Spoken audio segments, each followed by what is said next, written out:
ਚੜਨ ਵਾਲਿਓ ਹੱਕਾਂ ਦੀ ਪੇਟ ਉੱਤੇ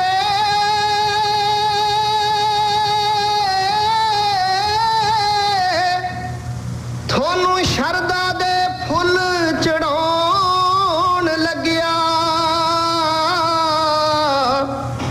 ਤੁਹਾਡੀ ਯਾਦ ਵਿੱਚ ਬੈਠ ਕੇ ਦੋ ਘੜੀਆਂ ਇੱਕ ਦੋ ਪਿਆਰ ਦੇ ਹੰਝੂ ਬਹਾਨ ਲੱਗਿਆ ਤੁਹਾਨੂੰ ਮਿਲੂ ਹੁੰਗਾਰਾ ਸੰਸਾਰ ਵਿੱਚੋਂ ਮੁੱਢ ਬੰਨਿਆ ਤੁਸੀਂ ਕਹਾਣੀਆਂ ਦਾ ਸੌ ਖਾਂਦੇ ਹਾਂ ਅਸੀਂ ਜਵਾਨੀਆਂ ਦੀ ਮੁੱਲ ਤਾਰਾਂਗੇ ਅਸੀਂ ਕੁਰਬਾਨੀਆਂ ਦਾ ਜਿੱਥੇ ਗਏ ਹੋ ਅਸੀਂ ਵੀ ਆਏ ਜਾਣੋ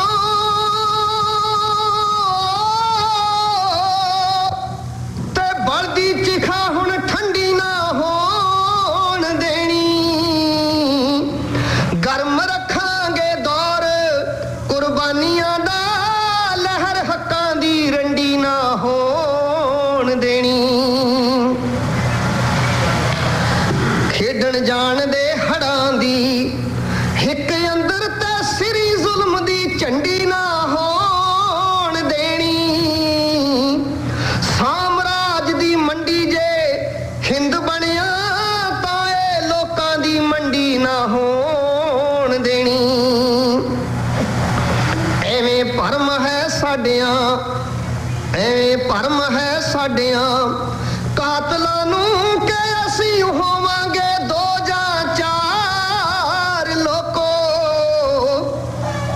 ਬਦਲੇ ਲੈ ਤੋਂ ਵੀ ਜਿਹੜੀ ਟੁੱਟਣੀ ਨਾ ਐਡੀ ਲੰਮੀ ਏ ਸਾਡੀ ਕਤਾਰ ਲੋਕੋ ਐਵੇਂ ਭਰਮ ਹੈ ਸਾਡਿਆਂ ਕਾਤਲਾਂ ਨੂੰ ਕਿ ਅਸੀਂ ਹੋਵਾਂਗੇ ਦੋ ਜਾਂ ਚਾਰ ਲੋਕੋ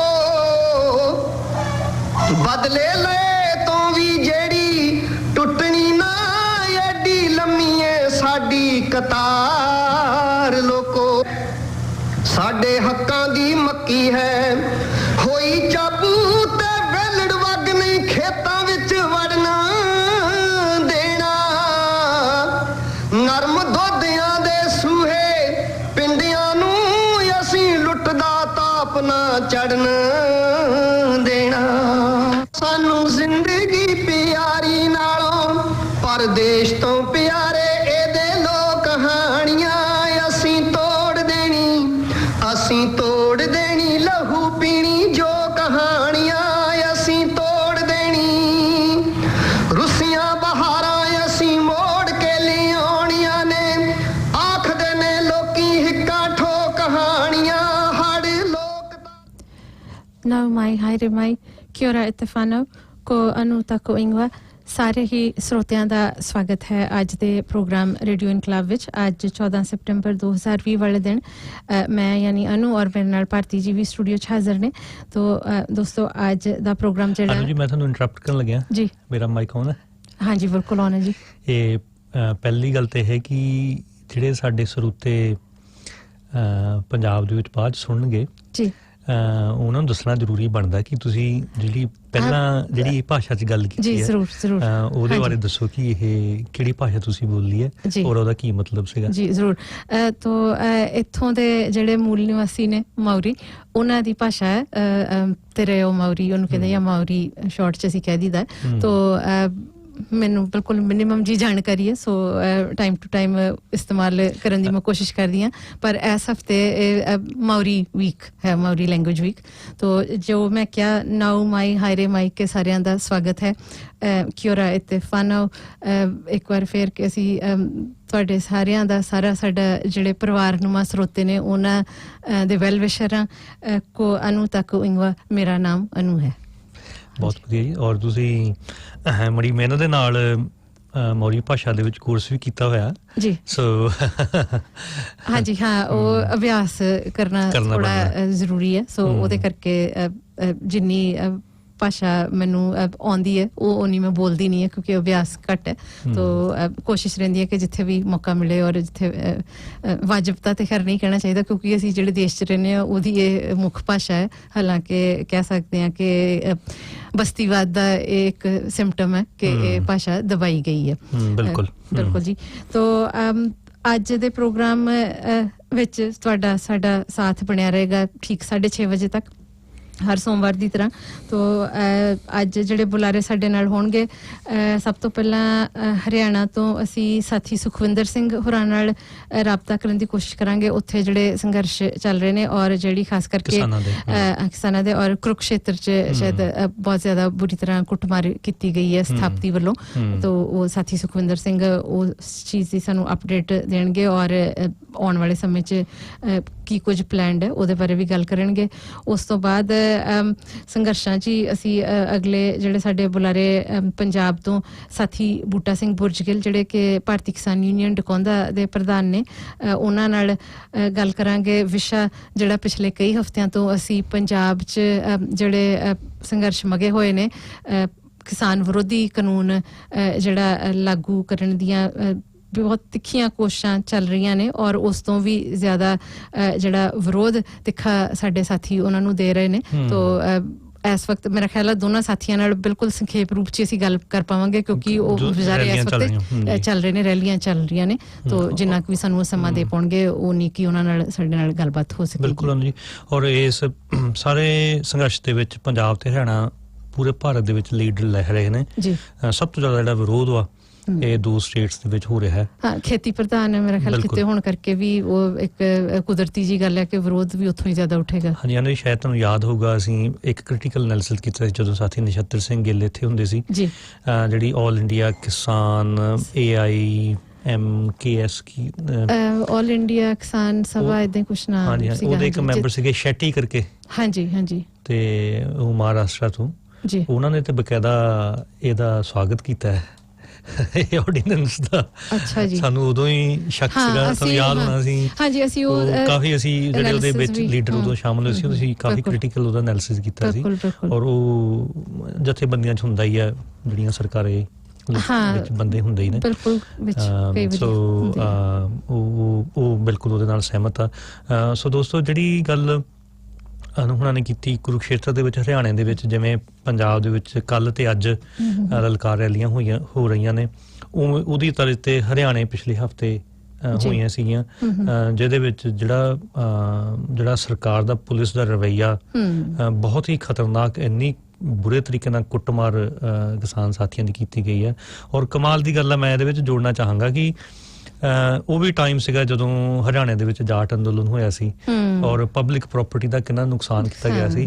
ਔਰ ਇਹ ਮੈਂ ਕਿਸਾਨਾਂ ਨੂੰ ਸਿਰ ਝੁਕਦਾ ਮੇਰਾ ਕਿ ਇੰਨਾ ਤਸ਼ੱਦਦ ਹੋਣ ਦੇ ਬਾਵਜੂਦ ਵੀ ਉਹਨਾਂ ਨੇ ਕਿਸੇ ਵੀ ਕਿਸਮ ਦੀ ਜਿਹੜਾ ਵਾਇਲੈਂਟ ਐਕਟ, ਜਿਹੜੀ ਪਬਲਿਕ ਪ੍ਰਾਪਰਟੀ ਆਮ ਲੋਕਾਂ ਦੀ, ਉਹਦਾ ਕਿਸੇ ਤਰੀਕੇ ਦਾ ਨੁਕਸਾਨ ਨਹੀਂ ਕੀਤਾ।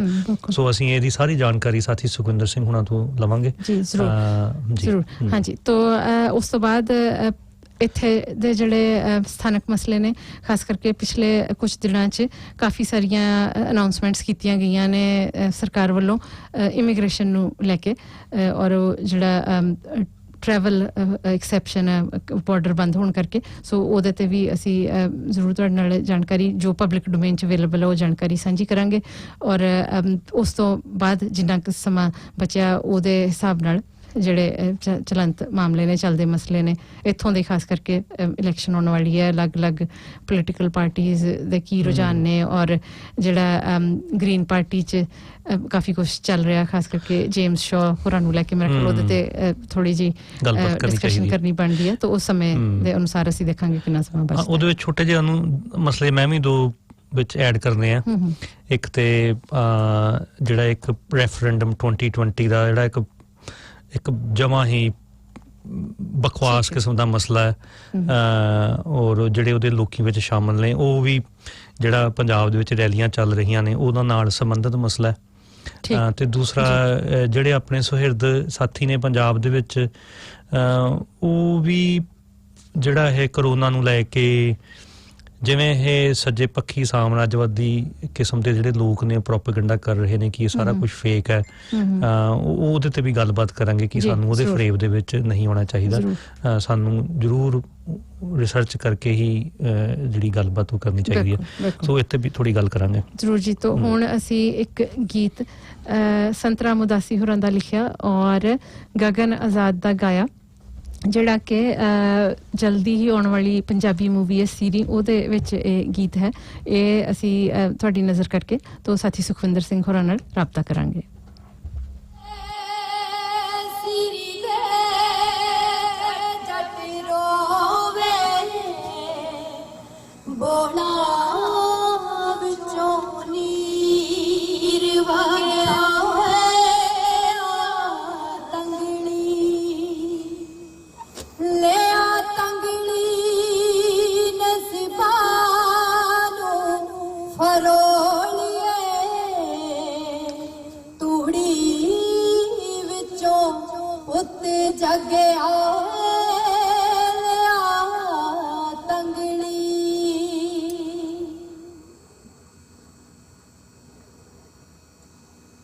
ਸਾਡੇ ਪੀੜਾਂ ਵਿੱਚ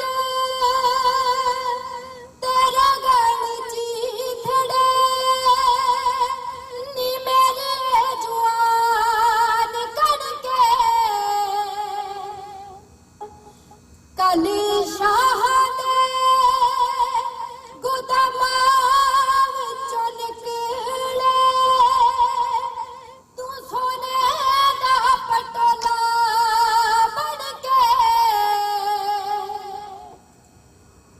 ਤੂੰ ਵੀ ਬਣ ਗਿਆ ਗਮਾਂ ਦਾ ਗੁਮਾਨ ਤੇਰੀ ਹੋ ਮੇਰੇ ਬੇਜ਼ੁਬਾਨ ਠੱਗ ਗਿਆ ਲਿਆ ਤੰਗੜੀ ਨਸੀਬਾਂ ਨੂੰ ਫਰੋਲੀਏ ਤੂੜੀ ਵਿੱਚੋਂ ਪੁੱਤ ਜਗਿਆ ਲਿਆ ਤੰਗੜੀ ਧੀਏ ਕਿਹੜੇ ਨੀ ਪੜੋਲ ਵਿੱਚ ਰੱਖ ਲਾ ਨੀ ਤੇਰੀਆਂ ਜਵਾਨ ਸਦਰਾ ਵੱਡ ਖਾਣਿਆ ਸੱਸਾ ਦਾ ਰੂਪ ਧਾਰਾ ਹੈ ਸਾਡੀਆਂ ਸਮਾਜੀ ਕਦਰਾਂ ਧੀਏ ਕਿਹੜੇ ਨੀ ਨਜੂਮੀਆਂ ਨੂੰ ਪੁੱਛ ਲਾ ਕਿਉਂ ਚੰਨ ਨੂੰ ਸਰਾਪ ਲੱਗਿਆ ਲਿਆ ਤੰਗਲੀ ਨਸੀਬਾਂ ਨੂੰ ਫਰੋਲੀਏ ਤੂੜੀ ਵਿੱਚੋਂ ਪੁੱਤ ਜਗਿਆ ਲਿਆ ਤੰਗਲੀ। ਦੋਸਤੋ ਇੱਕ ਵਾਰ ਤੁਹਾਡਾ ਸਭ ਦਾ ਸਵਾਗਤ ਹੈ ਫਿਰ ਪ੍ਰੋਗਰਾਮ ਰੇਡੀਓ ਇਨਕਲਾਬ ਵਿੱਚ। ਤੋਂ ਇਸ ਵੇਲੇ ਸਾਡੇ ਨਾਲ ਸਾਥੀ ਸੁਖਵਿੰਦਰ ਸਿੰਘ ਨੇ, ਜਿਹੜੇ ਸਾਡੇ ਦੂਜੇ ਬੁਲਾਰੇ ਨੇ। ਅਸੀਂ ਪਹਿਲਾਂ ਉਹਨਾਂ ਨੂੰ ਤੁਹਾਡੇ ਰੂਬਰੂ ਕਰਾਂਗੇ। ਤੋਂ ਸਾਥੀ ਬੂਟਾ ਸਿੰਘ ਬੁਰਜਗਿੱਲ ਭਾਰਤੀ ਕਿਸਾਨ ਯੂਨੀਅਨ ਡੋਕੌਂਦਾ ਦੇ ਪ੍ਰਧਾਨ ਸਾਡੇ ਨਾਲ ਹੋ ਗਏ ਨੇ। ਤੋਂ ਇਸ ਵਕਤ ਜਿਹੜਾ ਆਰਡੀਨੈਂਸ 3 ਜਿਹੜੇ ਨੇ ਉਹਨਾਂ ਦੇ ਖਿਲਾਫ ਜਿਹੜੇ ਸੰਘਰਸ਼ ਚੱਲ ਰਹੇ ਨੇ, ਰੈਲੀਆਂ ਚੱਲ ਰਹੀਆਂ ਨੇ, ਉਸ ਸਿਲਸਿਲੇ ਤੇ ਉਹਨਾਂ ਨਾਲ ਗੱਲਬਾਤ ਕਰਾਂਗੇ। ਤੋਂ ਉਹਨਾਂ ਦਾ ਅਸੀਂ ਸਵਾਗਤ ਕਰਨ ਜਾ ਰਹੇ ਹਾਂ। ਸਾਥੀ ਜੀ ਸਵਾਗਤ ਹੈ ਤੁਹਾਡਾ ਰੇਡੀਓ ਇਨਕਲਾਬ ਤੇ। ਸ਼ੁਕਰੀਆ ਜੀ, ਧੰਨਵਾਦ। ਹਾਂਜੀ ਤਾਂ ਸਾਥੀ ਜੀ ਸਾਨੂੰ ਪੂਰਾ ਅੰਦਾਜ਼ਾ ਕਿ ਤੁਸੀਂ ਬਹੁਤ ਮਸਰੂਫ ਹੋ, ਕਿਉਂਕਿ ਲਲਕਾਰ ਰੈਲੀਆਂ ਪੰਜਾਬ ਦੇ ਵਿੱਚ ਲਗਾਤਾਰ ਚੱਲ ਰਹੀਆਂ ਹੈ। ਜਿਹੜੇ 3 ਆਰਡੀਨੈਂਸ ਕਰੋ ਤੇ ਮਰੋ ਵਾਲੀ ਜਿਹੜੀ ਲੜਾਈ ਹੈ ਕਿਸਾਨਾਂ ਦੀ ਇਹ ਹੋ ਚੁੱਕੀ ਹੈ। ਸੋ ਸਰੋਤਿਆਂ ਨੂੰ ਸਾਥੀ ਜੀ ਦੱਸੋ ਕਿ ਇਹ ਕਿਸਾਨਾਂ ਦੇ ਵਾਸਤੇ ਇੱਕ ਆਤਮਘਾਤੀ ਜਿਹੜਾ ਇਹ ਆਰਡੀਨੈਂਸ ਸਰਕਾਰ ਨੇ ਜਾਰੀ ਕੀਤਾ ਔਰ ਕਿਸ ਤਰੀਕੇ ਦੇ ਜਿਹੜੇ ਸੰਘਰਸ਼ ਪੰਜਾਬ ਦੇ ਵਿੱਚ ਚੱਲ ਰਹੇ ਨੇ।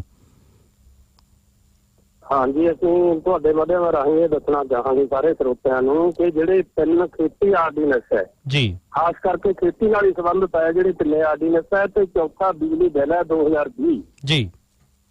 ਇਹ ਜਿਹੜੇ ਤਿੰਨੇ ਆਰਡੀਨੈਂਸ ਆ, ਇਹ ਖਾਸ ਕਰਕੇ ਜਿਹੜੀ ਛੋਟੀ ਕਿਸਾਨੀ ਹੈ, ਜਿਹੜੀ ਪੰਜਾਬ ਦੇ ਵਿੱਚ ਜੇ ਕਹਿਣਾ ਹੋਵੇ 75% ਕਿਸਾਨੀ ਆ, ਜਿਹੜੀ 2.5 ਏਕੜ ਤੋਂ ਲੈ ਕੇ 5 ਏਕੜ ਤੱਕ ਦੀ ਕਿਸਾਨੀ ਹੈ ਜੀ। ਇਹ ਉਹਦੇ ਲਈ ਅਸੀਂ ਸਮਝਦੇ ਕਿ ਅਸਲ ਦੇ ਵਿੱਚ ਇਹ ਮੌਤ ਦੇ ਬ੍ਰਾਂਚ ਲੈ ਕੇ ਆਏ ਆ, ਆਰਡੀਨੈਂਸ ਨਹੀਂ ਹੈ ਇਹਨੂੰ ਇਹਨੇ ਖਤਮ ਕਰ ਦੇਣਾ, ਬਿਲਕੁਲ ਖਤਮ ਕਰ ਦੇਣਾ ਹੈ। ਛੋਟੀ ਕਿਸਾਨੀ ਨੇ ਰਹਿਣਾ ਨਹੀਂ ਹੈ।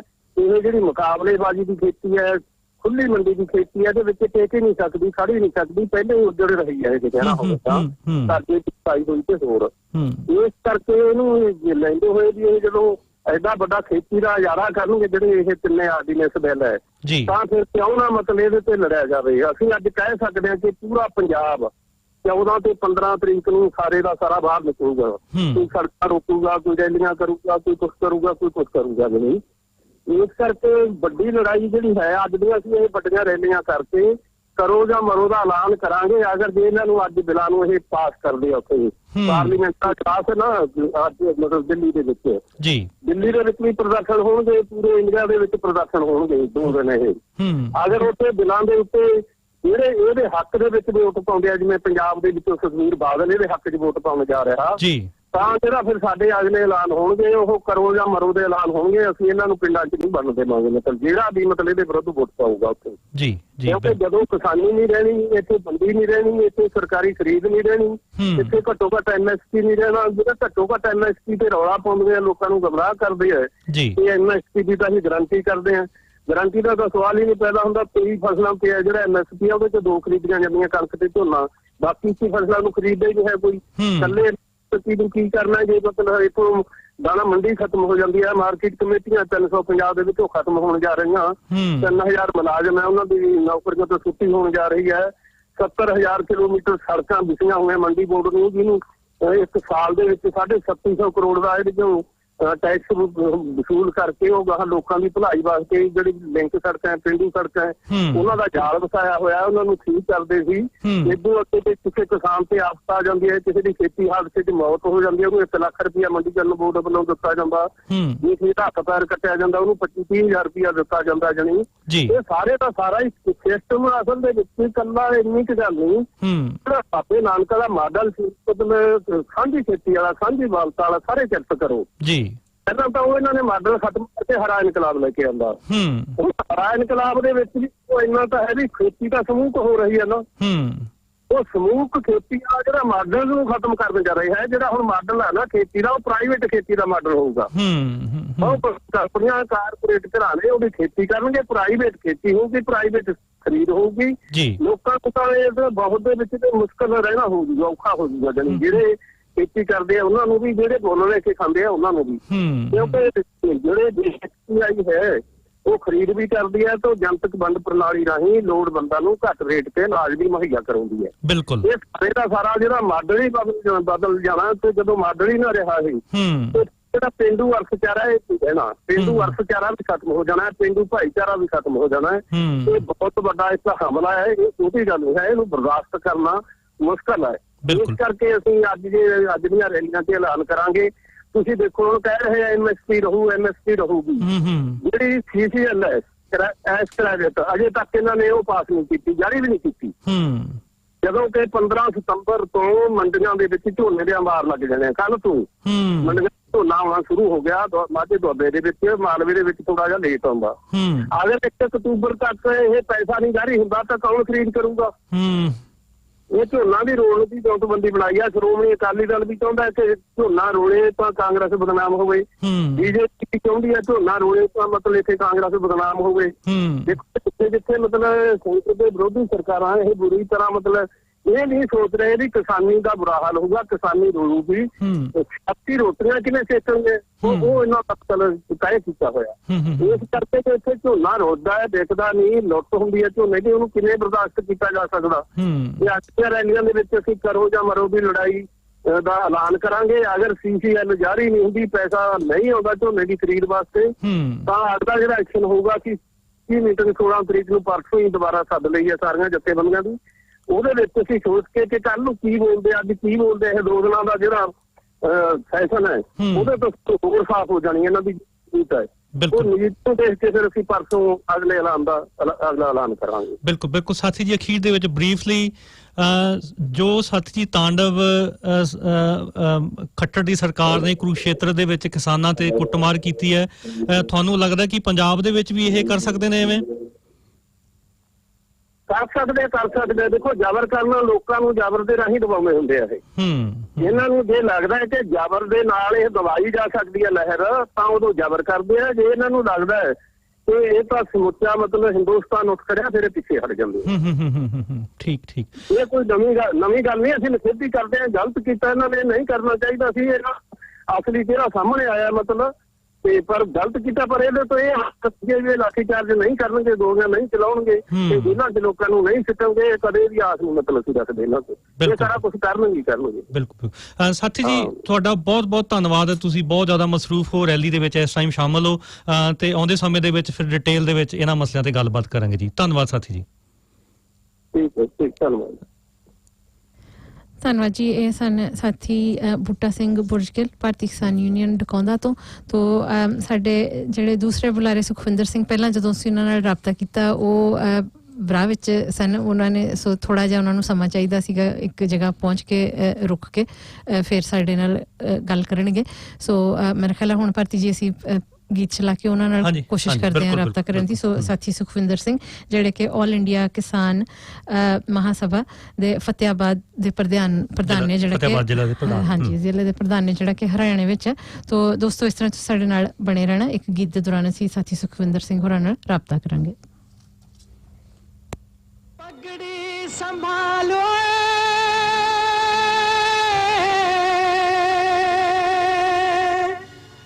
पगड़ी संभाल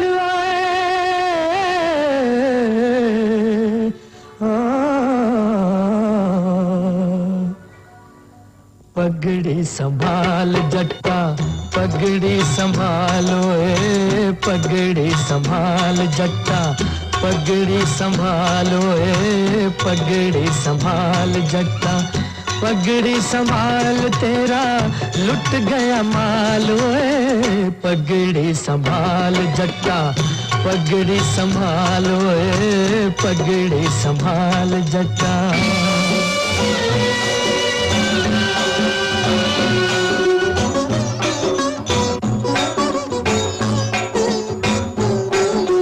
कब तक बैठा देखेगा तू हाथों की ये लकीरें, कब तक बैठा देखेगा तू हाथों। ਦੋਸਤੋ, ਇਸ ਸਮੇਂ ਫੋਨ ਲਾਈਨ ਤੇ ਸਾਡੇ ਨਾਲ ਸਾਥੀ ਸੁਖਵਿੰਦਰ ਸਿੰਘ ਹੋ ਗਏ ਨੇ, ਜਿਹੜੇ ਕਿ ਮੈਂ ਪਹਿਲੇ ਵੀ ਤੁਹਾਨੂੰ ਦੱਸਿਆ ਕਿ ਪ੍ਰਧਾਨ ਨੇ ਫਤਿਆਬਾਦ ਜ਼ਿਲ੍ਹਾ ਦੇ ਆਲ ਇੰਡੀਆ ਕਿਸਾਨ ਮਹਾਸਭਾ। ਫਤਿਆਬਾਦ ਜ਼ਿਲ੍ਹਾ ਜਿਹੜਾ ਕਿ ਹਰਿਆਣਾ ਵਿੱਚ ਪੈਂਦਾ, ਇਹੋ ਹੀ ਕਿਸਾਨਾਂ ਦਾ ਜਿਹੜਾ ਸੰਘਰਸ਼ ਪੰਜਾਬ ਵਿੱਚ ਵੀ ਚੱਲ ਰਿਹਾ, ਉਹ ਹਰਿਆਣੇ 'ਚ ਚੱਲ ਰਿਹਾ। ਪਰ ਹਰਿਆਣੇ ਵਿੱਚ ਸਰਕਾਰ ਨੇ ਕਾਫੀ ਜ਼ਬਰ ਕੀਤਾ, ਕੁੱਟਮਾਰ ਕੀਤੀ ਹੈ ਕਿਸਾਨਾਂ ਦੀ। ਇਹ ਸਾਥੀ ਜੀ ਸਾਡੇ ਨਾਲ ਵਿਸਥਾਰ ਰੂਪ ਵਿੱਚ ਗੱਲਬਾਤ ਸ਼ੇਅਰ ਕਰਨਗੇ। ਸਾਥੀ ਜੀ, ਸਵਾਗਤ ਹੈ ਤੁਹਾਡਾ ਰੇਡੀਓ ਇਨਕਲਾਬ ਤੇ।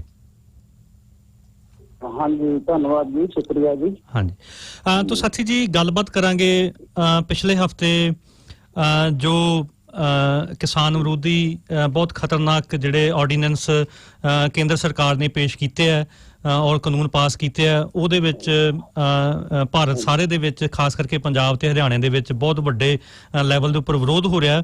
ਤਾਂ ਸਾਥੀ ਜੀ, ਸਰੋਤਿਆਂ ਨੂੰ ਦੱਸੋ ਕਿ ਪਿਛਲੇ ਹਫ਼ਤੇ ਜਿਸ ਤਰੀਕੇ ਨਾਲ ਹਰਿਆਣੇ ਦੇ ਵਿੱਚ ਕੁਰੂਕਸ਼ੇਤਰ ਦੇ ਵਿੱਚ ਖਾਸ ਕਰਕੇ ਜਿਹੜੀ ਕਿਸਾਨਾਂ ਦੇ ਉੱਪਰ ਬਹੁਤ ਵੱਡੇ ਲੈਵਲ ਦੇ ਉੱਪਰ ਤਸ਼ੱਦਦ ਕੀਤਾ ਗਿਆ, ਉਹ ਸਿਰਫ ਤੇ ਸਿਰਫ ਆਪਣੀ ਉਹ ਰੈਲੀ ਕਰਨਾ ਚਾਹੁੰਦੇ ਸੀਗੇ। ਉਹ ਸਰੋਤਿਆਂ ਨਾਲ ਸਾਂਝ ਪਾਓ ਕਿ ਸਾਰਾ ਇੰਸੀਡੈਂਟ ਕਿਵੇਂ ਹੋਇਆ। ਹਾਂਜੀ, ਪਹਿਲਾਂ ਤਾਂ ਜੀ ਮੈਂ ਮਤਲਬ ਰੇਡੀਓ ਇਨਕਲਾਬ ਦਾ ਜਿਹੜੀ ਪ੍ਰਬੰਧਕ ਕਮੇਟੀ ਹੈ ਜਾਂ ਸਾਰਿਆਂ ਦਾ ਮੈਂ ਧੰਨਵਾਦ ਕਰਦਾ, ਸ਼ੁਕਰੀਆ ਅਦਾ ਕਰਦਾ।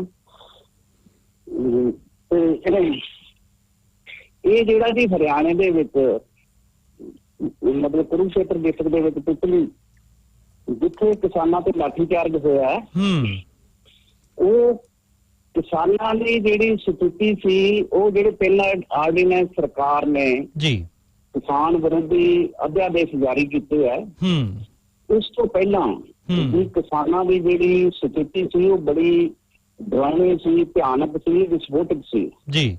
ਕਿਸਾਨ ਬਹੁਤ ਲੰਬੇ ਚਿਰ ਤੋਂ ਮਤਲਬ ਸੰਘਰਸ਼ ਕਰਦੇ ਆ ਰਹੇ ਸੀ। ਉਹਨਾਂ ਦੀਆਂ ਮੰਗਾਂ ਸੀ ਵੀ ਜਿਹੜੇ ਸਾਰੇ ਕਿਸਾਨ ਕਰਜ਼ਾ ਮੁਕਤ ਹੋਣੇ ਚਾਹੀਦੇ ਆ ਤੇ ਉਹਨਾਂ ਨੂੰ ਜਿਹੜਾ ਫਸਲ ਦਾ ਭਾਅ ਹੈ ਸਵਾਮੀਨਾਥਨ ਦੀ ਰਿਪੋਰਟ ਦੇ ਅਨੁਸਾਰ ਡੇਢ ਗੁਣਾ ਭਾਵ ਲਾਗਤ ਮੁੱਲ ਤੋਂ 1.5 ਗੁਣਾ ਭਾਵ ਮਿਲਣਾ ਚਾਹੀਦਾ ਹੈ ਜੀ। ਬਿਲਕੁਲ।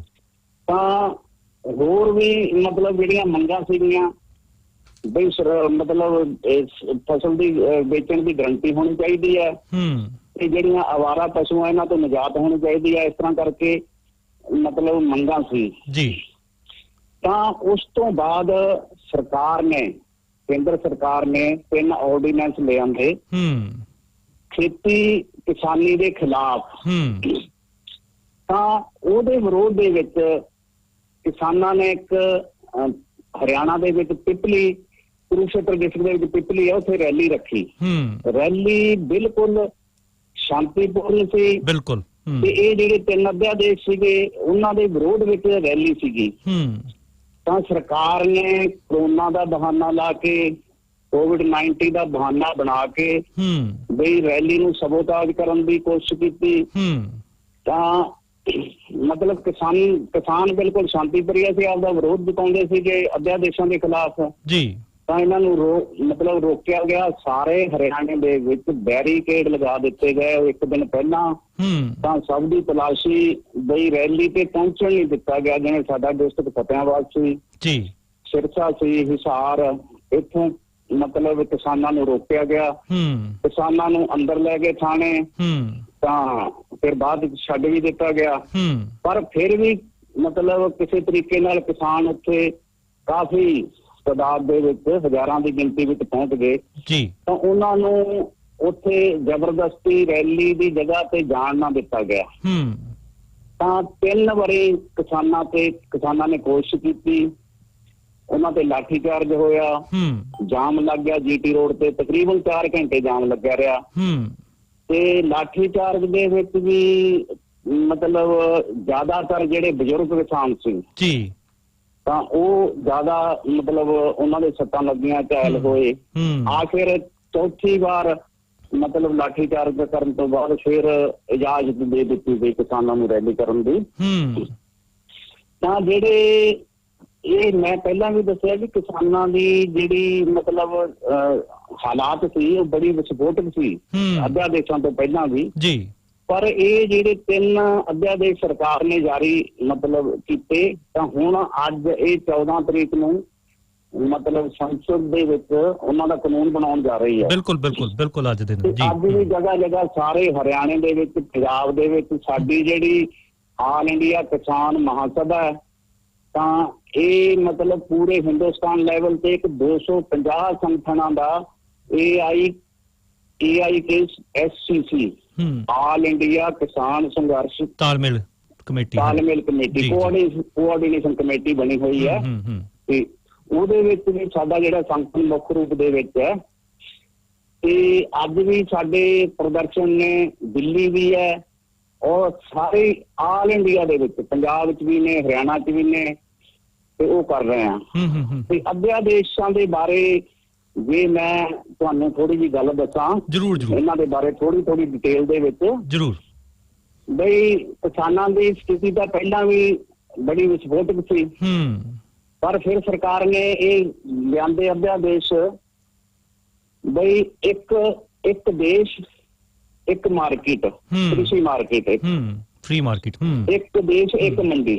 ਉਹਦੇ ਤਹਿਤ ਮਤਲਬ ਜਿਹੜਾ ਇਹਨਾਂ ਅਧਿਆਦੇਸ਼ਾਂ ਦਾ ਹੋਣਾ ਮਤਲਬ ਅਸਰ ਹੋਣਾ ਹੈ, ਇਹਦੇ ਨਾਲ MSP ਮਤਲਬ ਖਤਮ ਹੋ ਜਾਣੀ ਹੈ, ਕੋਈ ਵੈਲਿਊ ਨਹੀਂ ਰਹਿਣੀ। ਤੇ ਫਸਲਾਂ ਦੇ ਜਿਹੜੇ ਰੇਟ ਆ ਉਹ ਘੱਟ ਜਾਣੇ, ਜਮਾਖੋਰੀ ਤੇ ਕਾਲਾਬਾਜ਼ਾਰੀ ਵਧੂਗੀ ਜੀ।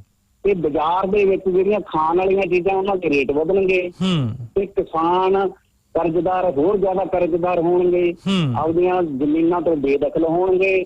ਤੇ ਜਿਹੜੀਆਂ ਆਤਮ ਹੱਤਿਆਵਾਂ ਪਹਿਲਾਂ ਵੀ ਜ਼ਿਆਦੀਆਂ ਤੇ ਉਹਨਾਂ ਦੇ ਵਿੱਚ ਹੋਰ ਵਾਧਾ ਹੋ ਜਾਣਾ। ਪਹਿਲਾ ਆਰਡੀਨੈਂਸ ਜਿਹੜਾ ਇਹਨਾਂ ਨੇ ਮਤਲਬ ਜਾਰੀ ਕੀਤਾ ਹੈ ਬਈ ਐਗਰੀਕਲਚਰ ਪ੍ਰੋਡਿਊਸ ਮਾਰਕੀਟਿੰਗ ਜੀ। ਤੇ ਉਹ ਮਤਲਬ ਜਿਵੇਂ ਆਪਾਂ ਹੈ ਵੀ ਮੁੱਲ ਆਸ਼ਵਾਸਨ, ਕ੍ਰਿਸ਼ੀ ਸੇਵਾ ਕਰ, ਕ੍ਰਿਸ਼ੀ ਨਹੀਂ, ਇਹ ਪਹਿਲਾ ਹੈ ਕ੍ਰਿਸ਼ੀ ਉਪਜ और वाणिज्य समर्पण सुविधा अध्यादेश 2020 ਇਹਦੇ ਵਿੱਚ ਇਹਨਾਂ ਨੇ ਇਹ ਕੀਤਾ ਵੀ ਕਿਸਾਨ ਜਿਹੜਾ ਆਪਣੀ ਫਸਲ ਕਿਤੇ ਵੀ ਖੁੱਲੀ ਮਾਰਕੀਟ, ਬਿਲਕੁਲ ਬਿਲਕੁਲ ਬਿਲਕੁਲ ਖੁੱਲੀ ਮਾਰਕੀਟ ਕਿਤੇ ਵੀ, ਤਾਂ ਉਹਦੇ ਵਿੱਚ ਐ ਆ ਵੀ ਕੋਈ ਵੀ ਪੈਨ ਕਾਰਡ ਧਾਰਕ ਹੈ ਜਿਹੜਾ ਬੰਦਾ ਉਹ ਮਤਲਬ ਫਸਲ ਖਰੀਦ ਸਕਦਾ ਤਾਂ ਮੰਡੀ ਤੋਂ ਬਾਹਰ। ਹਾਂਜੀ ਬਿਲਕੁਲ ਬਿਲਕੁਲ। ਮੰਡੀ ਬੋਰਡ ਨੂੰ ਹਰਿਆਣਾ ਦੇ ਵਿੱਚ 6.5% ਖਰੀਦਦਾਰ ਤੇ ਟੈਕਸ ਸੀਗਾ, 6.5% ਜੀ। ਤਾਂ ਹੁਣ ਉਹ ਟੈਕਸ ਹੈ ਵੀ ਜਿਹੜਾ ਮੰਡੀ ਤੋਂ ਬਾਹਰ ਖਰੀਦੇਗਾ ਉਸ ਤੇ ਉਹ ਟੈਕਸ ਨਹੀਂ ਲੱਗੇਗਾ। 6.5% ਦੇ ਵਿੱਚ 2.5% ਆੜਤ ਸੀ, 2% ਜਿਹੜਾ ਮੰਡੀਆਂ ਦੀਆਂ ਸੜਕਾਂ ਜਾਂ ਸ਼ੈੱਡ ਦੇ ਰੱਖ ਰਖਾਵ ਸੀ, ਤੇ 2% ਜਿਹੜਾ ਮੰਡੀ ਪਰ ਮਤਲਬ ਹੈ ਇਹਦੇ ਮੁਲਾਜ਼ਮ ਹੈ ਉਹਨਾਂ ਨੂੰ ਤਨਖਾਹ ਵਗੈਰਾ ਦਫ਼ਤਰ ਦਾ ਮਤਲਬ ਰੱਖ ਰਖਾਵ ਤੇ ਉਹਦੇ ਵਾਸਤੇ ਸੀ ਜੀ। ਤੇ ਹੁਣ ਜਦੋਂ ਇਹ ਖਤਮ, ਟੈਕਸ ਵੀ ਖਤਮ ਹੋ ਗਿਆ ਤਾਂ ਉਹ ਜਿਹੜੀ ਮੰਡੀਆਂ ਦੀ ਹਾਲਤ ਹੈ ਜਾਂ ਸੜਕਾਂ ਦੀ ਹਾਲਤ ਬਦਤਰ ਹੋ ਜਾਏਗੀ, ਇਹ ਸਫੇਦ ਹਾਥੀ ਬਣ ਕੇ ਰਹਿ ਜਾਣਗੇ। ਤਾਂ ਸਰਕਾਰ ਨੇ ਇਸ ਅਧਿਆਦੇਸ਼ ਦੇ ਰਾਹੀਂ ਬਈ ਕੋਈ ਕਿਸਾਨ ਖੁੱਲੀ ਮੰਡੀ ਹੈ ਕਿਤੇ ਵੀ ਜਿੱਥੇ ਉਸਨੂੰ ਜ਼ਿਆਦਾ ਭਾਅ ਮਿਲਦਾ ਉੱਥੇ ਵੇਚ ਸਕਦਾ, ਪਰ ਕਿਸਾਨਾਂ ਨੂੰ ਤਾਂ ਉਹ ਚੀਜ਼ ਹੈ ਵੀ ਵਿਦਿਨ 5 ਕਿਲੋਮੀਟਰ ਦੇ ਦਾਇਰੇ 'ਚ ਜੇ ਹੋਵੇ ਤਾਂ ਕਿਸਾਨ ਸਭ ਤੋਂ ਮਤਲਬ ਸੌਖਾ ਰਹਿੰਦਾ।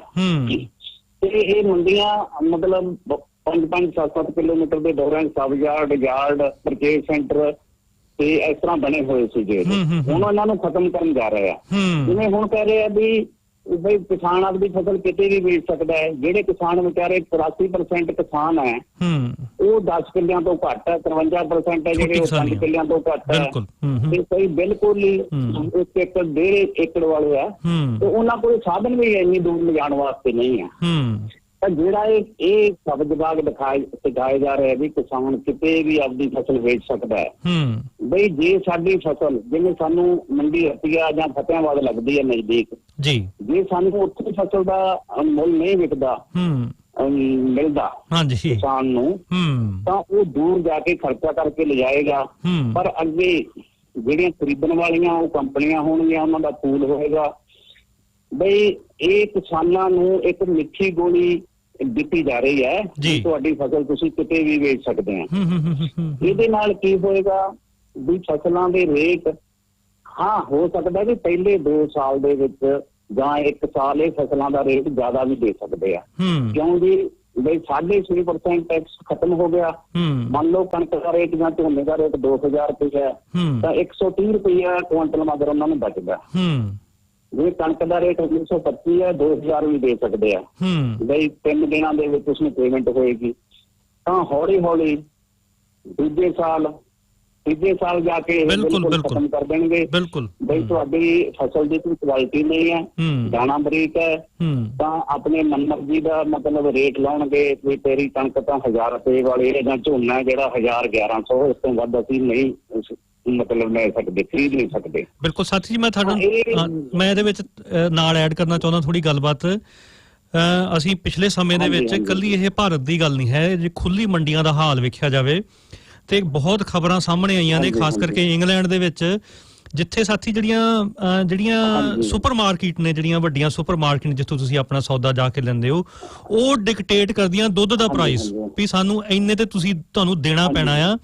ਔਰ ਉੱਥੇ ਦੇ ਜਿਹੜੇ ਡੇਅਰੀ ਜਿਹੜੇ ਦੁੱਧ ਜਿਹੜੇ ਫਾਰਮਰ ਨੇ ਉਹਨਾਂ ਦੀ ਲਾਗਤ ਆ ਜਿਹੜੀ ਉਹ ਜ਼ਿਆਦਾ ਹੈਗੀ ਆ ਜਿੰਨੇ ਦਾ ਉਹ ਵੇਚ ਰਹੇ ਆ।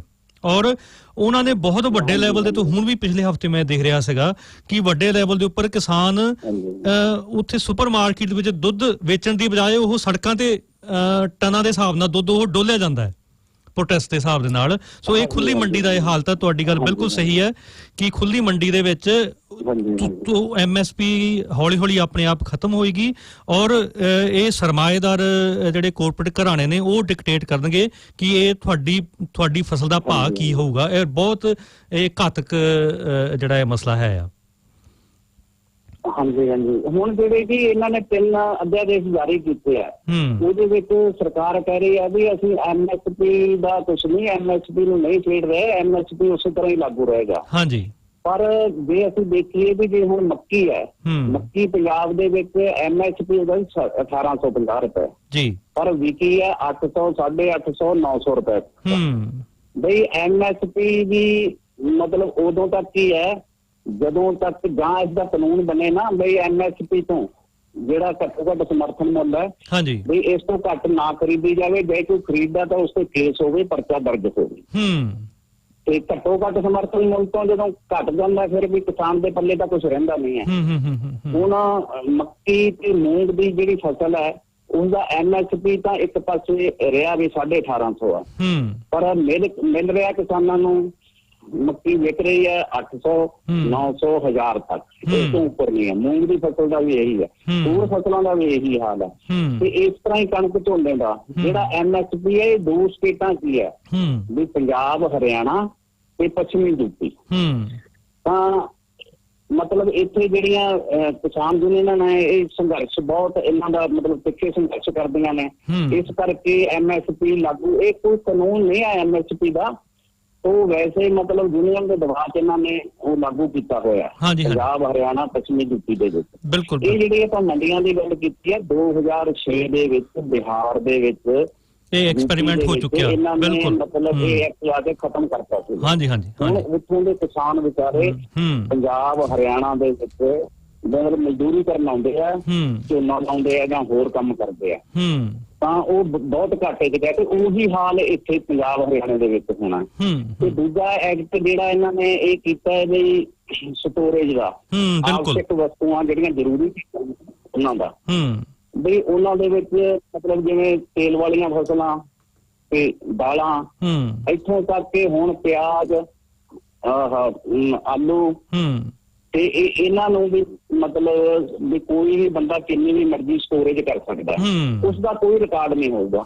ਪਹਿਲਾਂ ਜਿਹੜਾ ਕੋਈ ਪ੍ਰਾਈਵੇਟ ਕਾਰੀ ਲੈਂਦਾ ਸੀ ਬਕਾਇਦਾ ਉਹਦੇ ਕੋਲ ਰਿਕਾਰਡ ਹੁੰਦਾ ਸੀਗਾ ਸਰਕਾਰ ਦੇ ਕੋਲੇ, ਉਸੇ ਚੀਜ਼ ਦੀ ਸ਼ਾਰਟੇਜ ਆਉਂਦੀ ਸੀ, ਆਪਾਂ ਨੂੰ ਪਤਾ ਹੁੰਦਾ ਸੀ ਵੀ ਸਰਕਾਰਾਂ ਨੂੰ ਵੀ ਇਹਦੇ ਕੋਲ ਇੰਨਾ ਸਟਾਕ ਪਿਆ ਤੇ ਮਤਲਬ ਆਪਾਂ ਲੈ ਸਕਦੇ ਹਾਂ ਜੀ। ਹੁਣ ਸਰਕਾਰ ਨੇ ਇਹ ਕਰਤਾ ਵੀ ਕੋਈ ਕਿਸੇ ਦਾ ਰਿਕਾਰਡ ਨਹੀਂ ਹੋਏਗਾ, ਕੋਈ ਕਿੰਨਾ ਵੀ ਮਰਜ਼ੀ ਮਤਲਬ ਸਟੋਰ ਕਰ ਸਕਦਾ। ਬਿਲਕੁਲ ਬਿਲਕੁਲ। ਮੰਨ ਲਓ ਸਾਡੇ ਫਤਿਆਬਾਦ ਵਿੱਚ 10 ਟਰੱਕ ਲੱਗਦੇ ਆਲੂਆਂ ਦੇ, ਤਾਂ ਉਹ ਪੂਲ ਕਰਕੇ ਜਿਹੜੇ ਹੋਣਗੇ ਵੱਡੀਆਂ ਕੰਪਨੀਆਂ ਹੋਣਗੀਆਂ ਉਹ 2 ਟਰੱਕ ਹੀ ਭੇਜਣਗੇ, ਸ਼ਾਰਟੇਜ ਪੈਦਾ ਕਰਕੇ 100 ਰੁਪਏ ਕਿਲੋ ਆਲੂ ਵਿਕਣਗੇ ਜਿਹੜੇ ਉਹਨਾਂ ਨੇ 5 ਰੁਪਏ ਦੇ ਹਿਸਾਬ ਨਾਲ ਖਰੀਦੇ ਹੁੰਦੇ ਆ। ਬਿਲਕੁਲ, ਮਤਲਬ ਕਹਿਣ ਦਾ ਭਾਵ ਇਹ ਹੈ ਕਿ ਬਹੁਤ ਵੱਡੀ ਸਾਥੀ ਜੀ ਕਹਿਣ ਦਾ ਭਾਵ ਇਹ ਹੈ ਕਿ ਜਿਹੜੀ ਸਪਲਾਈ ਤੇ ਡਿਮਾਂਡ ਆ ਉਹ ਕ੍ਰੀਏਟ ਕੀਤੀ ਜਾਊਗੀ, ਕੰਟਰੋਲ 'ਚ ਹੋਊਗੀ ਵੀ ਕਿਹੜੀ ਸਪਲਾਈ ਤੇ ਡਿਮਾਂਡ, ਉਹ ਕੋਈ ਐ ਨਹੀਂਗਾ ਵੀ ਕੋਈ ਕੁਦਰਤੀ ਪ੍ਰੋਸੈਸ ਹੋਊਗਾ।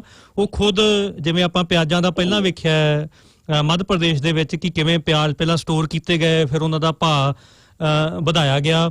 ਸੋ ਉਸ ਹਿਸਾਬ ਦੇ ਨਾਲ ਲੋਕ ਹਾਂਜੀ ਤਾਂ ਇਹ ਵੱਡੇ ਪੱਧਰ ਤੇ ਜਮਾਖੋਰੀ ਹੋਊਗੀ, ਕਾਲਾਬਾਜ਼ਾਰੀ ਹੋਊਗੀ। ਤਾਂ ਇਸ ਦੇ ਨਾਲ ਐ ਨਹੀਂ ਹੈ ਵੀ ਕਿਸਾਨ ਹੀ ਸਾਰੇ ਮਤਲਬ ਇਸ ਤੇ ਆਮ ਬੰਦੇ ਆ ਜਿਹੜੇ ਗਰੀਬ ਆਦਮੀ ਹੈ ਚਾਹੇ ਛੋਟਾ ਵਪਾਰੀ ਹੈ ਉਹ ਸਾਰੇ ਤੰਗ ਹੋਣਗੇ, ਮਹਿੰਗਾਈ ਵੱਧ ਜੂਗੀ ਤਾਂ ਭੁੱਖਮਰੀ ਦੀ ਨੌਬਤ ਆਏਗੀ। ਹੁਣ ਇੱਕ ਜਿਹੜਾ ਇਹਨਾਂ ਨੇ ਤੀਜਾ ਦਾ ਦੇਸ਼ ਹੈ ਵੀ ਕੰਟਰੈਕਟ ਫਾਰਮਿੰਗ ਦਾ, ਬਿਲਕੁਲ ਤਾਂ ਕੰਟਰੈਕਟ ਫਾਰਮਿੰਗ ਪਹਿਲਾਂ ਵੀ ਇਹਨਾਂ ਨੇ ਮਤਲਬ ਤਜਰਬਾ ਕਰਕੇ ਦੇਖਿਆ ਹੋਇਆ ਬਈ ਕੰਪਨੀ ਦਾ ਸਾਰਾ ਖਰਚਾ ਹੋਏਗਾ, ਸਾਰੀ ਮਸ਼ੀਨਰੀ ਉਹਨਾਂ ਦੀ ਹੋਏਗੀ, ਬਸ ਇੱਕ ਜਿਹੜੀ ਜ਼ਮੀਨ ਹੈ ਉਹ ਕਿਸਾਨ ਦੀ ਹੋਏਗੀ। ਤਾਂ ਜਦੋਂ ਉਹਦਾ ਫਸਲ ਦਾ ਰੇਟ ਵੀ ਪਹਿਲਾਂ ਤੈਅ ਹੋ ਜਾਏਗਾ, ਮੰਨ ਲਓ 2000 ਰੁਪਇਆ ਤੈਅ ਹੋ ਗਿਆ, ਪਰ ਜਦੋਂ ਉਸਨੇ ਮਤਲਬ ਵੇਚਣੀ ਹੈ ਫਸਲ ਉਸਨੂੰ ਕਿਹਾ ਜਾਊਗਾ ਵੀ ਠਹਿਰ ਅਜੇ ਯਾਰ 10 ਦਿਨ ਹੋਰ 15 ਦਿਨ ਠਹਿਰ ਜਾਓ। ਫਿਰ ਉਸ ਤੇ ਉਹ ਕਹਿਣਗੇ ਵੀ ਮਤਲਬ ਕੁਆਲਿਟੀ ਤੇ ਆ ਕੇ ਇੱਕ ਸ਼ਰਤ ਰੱਖਤੀ ਵੀ ਕੁਆਲਿਟੀ ਤੇ ਉਹ ਹੋ ਸਕਦਾ ਕਿ ਕੁਆਲਿਟੀ ਠੀਕ ਹੋਣੀ ਚਾਹੀਦੀ ਹੈ। ਤਾਂ ਉਹ ਕਹਿਣਗੇ ਵੀ ਤੁਹਾਡੀ ਫਸਲ ਦਾ ਜਿਹੜਾ ਦਾਣਾ ਹੈ ਇਹਨੂੰ ਲਾਗ ਹੈ, ਪਤਲਾ ਹੈ, ਹੋਰ ਹੈ, ਵੀ ਇਹਦੀ ਕੁਆਲਿਟੀ ਠੀਕ ਨਹੀਂ ਹੈ, ਘਟੀਆ ਮਿਆਰ ਹੈ। ਉਸ ਦੇ ਉੱਤੇ ਉਹਨਾਂ ਨੇ ਇਹ ਕਿਹਾ ਵੀ ਜੇ ਕੋਈ ਡਿਸਪਿਊਟ ਹੋ ਜਾਂਦਾ ਹੈ ਬਈ ਜਿਹੜਾ ਕਿਸਾਨ ਆ ਕੋਰਟ ਨਹੀਂ ਜਾ ਸਕਦਾ, SDM ਤੱਕ ਜਾ ਸਕਦਾ, SDM ਕਮੇਟੀ ਬਣਾ ਦੇਗਾ, 30 ਦਿਨਾਂ ਦੇ ਅੰਦਰ ਫੈਸਲਾ ਹੋਏਗਾ। ਤਾਂ ਉਹ ਜਿਹੜੀ ਕੁਆਲਿਟੀ ਕੰਟਰੋਲ ਵਾਲੇ ਹੈ ਵੀ ਤੀਜੀ ਧਿਰ ਉਸਨੂੰ ਬੁਲਾਇਆ ਜਾਊਗਾ। ਹੁਣ ਤੀਜੀ ਧਿਰ ਉਹ ਹੋਏਗੀ ਜਿਸ ਨੂੰ ਕੰਪਨੀਆਂ ਪੈਸੇ ਦਿੰਦੀਆਂ, ਬਿਲਕੁਲ ਕਿਸਾਨ ਵਿਚਾਰੇ ਕੋਲੇ ਕੁਛ ਹੋਏਗਾ ਨਹੀਂ। ਆਪਾਂ ਦੇਖਦੇ ਹਾਂ ਵੀ ਜੋ ਕੋਈ ਲੜਾਈ ਝਗੜੇ ਦਾ ਜਾਂ ਕੋਈ ਵੀ ਕੇਸ ਹੈ ਬਈ ਜਿਹੜਾ ਛੋਟਾ ਬੰਦਾ ਹੁੰਦਾ ਘੱਟ ਪੈਸੇ ਵਾਲਾ, ਬਈ ਉਹ ਵੱਡੇ ਆਦਮੀ ਦੇ ਅੱਗੇ ਟਿਕ ਨਹੀਂ ਸਕਦਾ। ਹੁਣ ਜਿਹੜੇ SDM ਹੈ, ਫੈਸਲਾ ਕਰਨ ਵਾਲੇ ਜਾਂ ਪ੍ਰਸ਼ਾਸਨਿਕ ਅਧਿਕਾਰੀ ਆ, ਉਹ ਸਰਕਾਰ ਦੇ ਅੰਡਰ ਹੁੰਦੇ ਆ ਜੀ, ਤੇ ਸਰਕਾਰ ਜਿਹੜੀ ਉਹ ਕਾਰਪੋਰੇਟ ਦੇ ਅੰਡਰ ਹੁੰਦੀ ਆ। ਕਿਉਂ? ਜਿਹੜੇ ਕਾਰਪੋਰੇਟ ਇਦਾਰੇਦਾਰ ਹੈ, ਇਹ ਵੱਡੀਆਂ ਮਤਲਬ ਰਾਜਨੀਤਿਕ ਪਾਰਟੀਆਂ ਨੂੰ ਪੈਸਾ ਦਿੰਦੇ ਆ, ਅਨਾਪ ਸ਼ਨਾਪ ਪੈਸਾ ਦਿੰਦੇ ਆ, ਤਾਂ ਸਰਕਾਰ ਹਮੇਸ਼ਾ ਹੀ ਉਹਨਾਂ ਦੇ ਹੱਕ ਦੇ ਵਿੱਚ ਖੜਦੀ ਹੈ, ਕੋਈ ਸ਼ੱਕ ਨਹੀਂ। ਤਾਂ ਇਸ ਕਰਕੇ ਮਤਲਬ ਵੱਧ ਤੋਂ ਵੱਧ ਕਿਸਾਨ ਜਿਹੜਾ DC ਦੇ ਅਪੀਲ ਕਰਦਾ, DC ਫਿਰ ਉਸਨੂੰ SDM ਨੂੰ ਕਹੇਗਾ ਵੀ ਇਹਨਾਂ ਦੀ ਕਮੇਟੀ ਬਣਾ ਕੇ ਟੀਵੀਆਂ ਦੇ ਵਿੱਚ ਫੈਸਲਾ ਕਰੋ। ਹੁਣ ਜਿਹੜੇ ਉਹ ਕੁਆਲਿਟੀ ਕੰਟਰੋਲ ਵਾਲੇ ਆ, SDM ਫੇਰ ਪੁੱਛੇਗਾ ਕਿਸਾਨ ਨੂੰ, ਹਾਂ ਲੈ ਵੀ ਤੁਸੀਂ ਦਿਖਾਓ ਕੋਈ ਸਰਟੀਫਿਕੇਟ ਦਾ ਕੋਈ ਕਾਗਜ਼ ਦਿਖਾਓ, ਉਹ ਕਹੇਗਾ ਜੀ ਮੇਰੇ ਕੋਲ ਤਾਂ ਕੁਛ ਨਹੀਂ। ਤਾਂ ਉਹ ਜਿਹੜੇ ਕਾਰਪੋਰੇਟ ਆ ਉਹ ਪੇਸ਼ ਕਰਨਗੇ। ਹੁਣ ਛੋਟੀਆਂ ਛੋਟੀਆਂ ਜੋਤਾਂ ਵਾਲੇ, 5 ਕਿੱਲਿਆਂ ਵਾਲੇ, 7 ਕਿੱਲਿਆਂ ਵਾਲੇ, 2 ਕਿੱਲਿਆਂ ਵਾਲੇ ਕਿਸਾਨ ਐਡੇ ਵੱਡੇ ਕਾਰਪੋਰੇਟ ਜਿਹੜੇ ਬਘਿਆੜਾ ਵਾਂਗੂ ਹੈ ਨਹੀਂ ਲੜ ਸਕਦੇ, ਬਈ ਉਹ ਮਤਲਬ ਉਹਨਾਂ ਦੇ ਸਾਹਮਣੇ ਕਿਸਾਨ ਉਹਨਾਂ ਦਾ ਮੁਕਾਬਲਾ ਨਹੀਂ ਕਰ ਸਕਦੇ। ਤਾਂ ਉਹ ਬੁਰੀ ਤਰ੍ਹਾਂ ਇਸ ਤਰ੍ਹਾਂ ਜਾਂ ਕਹਿਣਗੇ ਵੀ ਜਿੱਥੇ ਤੇਰੀ ਵਿਕਦੀ ਹੈ ਤੂੰ ਵੇਚ ਲੈ, ਤਾਂ ਉਹ ਕਿਸੇ ਪਾਸੇ ਉਹਦੀ ਫਸਲ ਵਿਕਣੀ ਨਹੀਂ। ਇਹ ਹੌਲੀ ਹੌਲੀ ਹੋਏਗਾ ਬਈ ਜਿਵੇਂ ਪਹਿਲੇ ਸਾਲ ਨਹੀਂ ਪਤਾ ਲੱਗੇਗਾ, ਦੂਸਰੇ ਸਾਲ, ਤੀਸਰੇ ਸਾਲ ਤਾਂ ਬਿਲਕੁਲ ਹੀ ਇਹ ਓਪਨ ਹੋ ਜਾਣਗੇ। ਇਹ ਤਾਂ ਉਹ ਗੱਲ ਹੋ ਗਈ ਜੀ ਜਿਵੇਂ ਕਿਸਾਨਾਂ ਨੂੰ ਮਤਲਬ ਜਿਵੇਂ ਆਪਾਂ ਬੁਝਾੜ ਦੇ ਅੱਗੇ ਲੇਲੇ ਨੂੰ ਸੁੱਟ ਦਈਏ, ਉਹ ਵੀ ਉਹਦੀਆਂ ਲੱਤਾਂ ਬਾਹਾਂ ਬੰਨ ਕੇ ਕਹਿ ਵੀ ਜਿਸ ਤਰ੍ਹਾਂ ਮਰਜ਼ੀ ਉਸਨੂੰ ਖਾ ਜਾਂ ਹੋਰ ਕਰ। ਤਾਂ ਇਹ ਜਿਹੜੇ ਅਧਿਆਦੇਸ਼ ਨੇ ਜਿਨ੍ਹਾਂ ਦੀ ਆਪਾਂ ਗੱਲ ਕਰ ਰਹੇ ਹਾਂ, ਇਹਨਾਂ ਦੇ ਵਿਰੋਧ ਦੇ ਵਿੱਚ ਜਿਹੜੀਆਂ ਹਰਿਆਣੇ ਦੀਆਂ ਕਿਸਾਨ ਜਥੇਬੰਦੀਆਂ ਸੀ ਜੀ, ਉਹਨਾਂ ਨੇ ਮਤਲਬ ਉੱਥੇ ਰੈਲੀ ਰੱਖੀ ਹੋਈ ਸੀ ਕੁਰੂਕਸ਼ੇਤਰ ਜੀ, ਇਹਦੇ ਵਿਰੋਧ ਦੇ ਵਿੱਚ। ਤਾਂ ਉਹ ਸ਼ਾਂਤੀ ਪ੍ਰਿਆ ਸੀ, ਬਿਲਕੁਲ ਸ਼ਾਂਤੀ ਪ੍ਰਿਆ, ਕੋਈ ਮਤਲਬ ਕਿਸਾਨਾਂ ਵੱਲੋਂ ਕੋਈ ਇਸ ਤਰ੍ਹਾਂ ਦਾ ਮਤਲਬ ਭੰਨ ਤੋੜ ਨਹੀਂ ਕੀਤੀ, ਬਿਲਕੁਲ ਨਹੀਂ। ਪਹਿਲੇ ਦਿਨ ਹੀ ਸਾਰੇ ਬੈਰੀਕੇਡ ਲਗਾ ਕੇ ਉਹਨਾਂ ਨੂੰ ਰੋਕ ਕੇ ਦੂਜੀਆਂ ਡਿਸਟ੍ਰਿਕਟਾਂ ਵਾਲੇ ਆਉਣ ਨਹੀਂ ਦਿੱਤੇ। ਫਿਰ ਵੀ ਵੱਡੀ ਗਿਣਤੀ ਦੇ ਵਿੱਚ ਕਿਸਾਨ ਉੱਥੇ ਪਹੁੰਚੇ।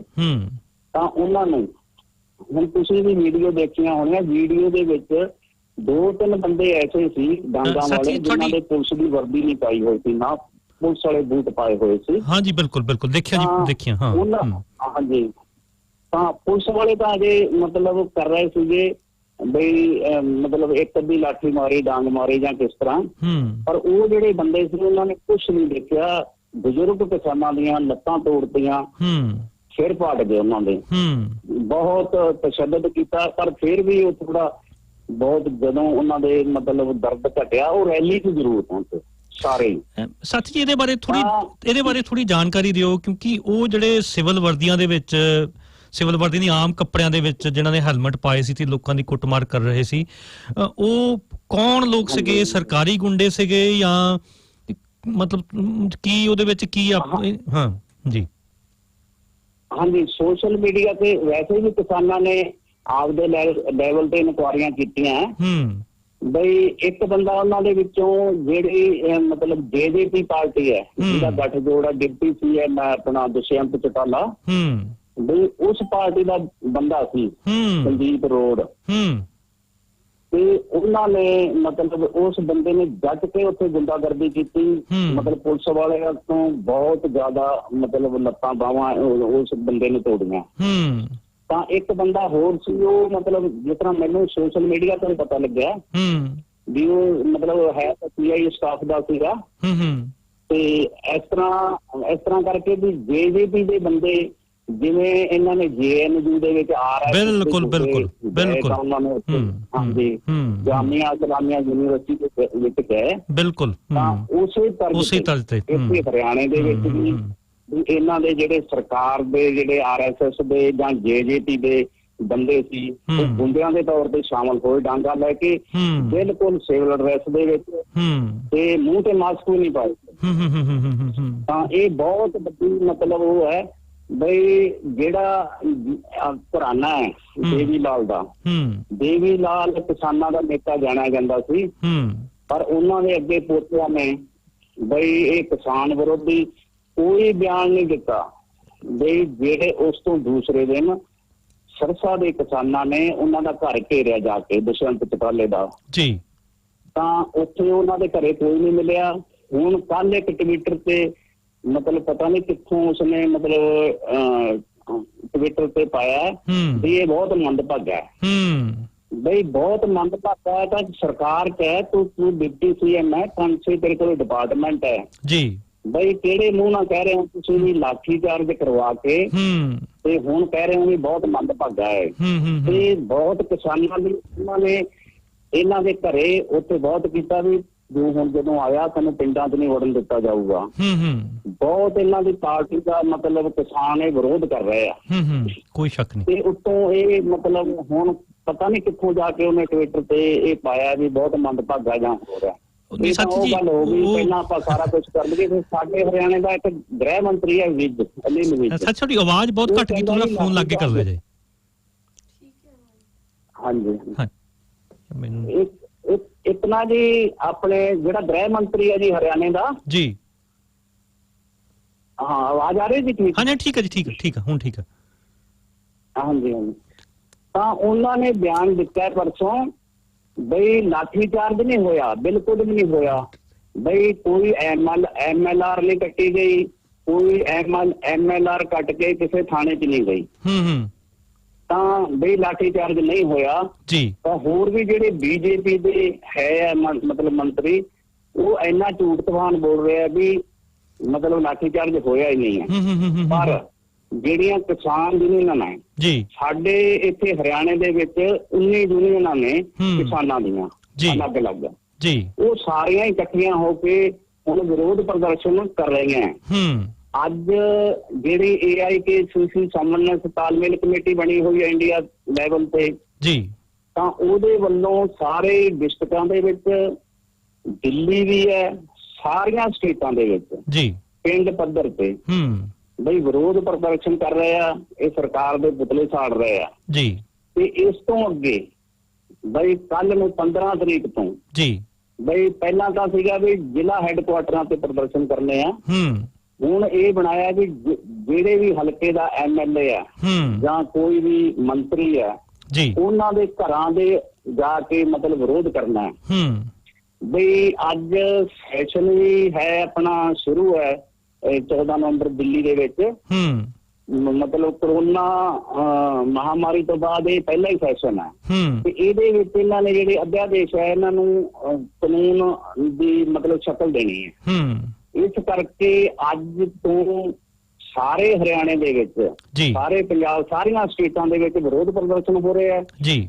ਤਾਂ ਲਗਾਤਾਰ ਹੀ 15 ਤੋਂ ਮਤਲਬ ਕੱਲ ਤੋਂ ਫੇਰ ਮਤਲਬ MLA ਮੰਤਰੀਆਂ ਦੇ ਘਰ ਤੇ ਪ੍ਰਦਰਸ਼ਨ ਹੋਣਗੇ।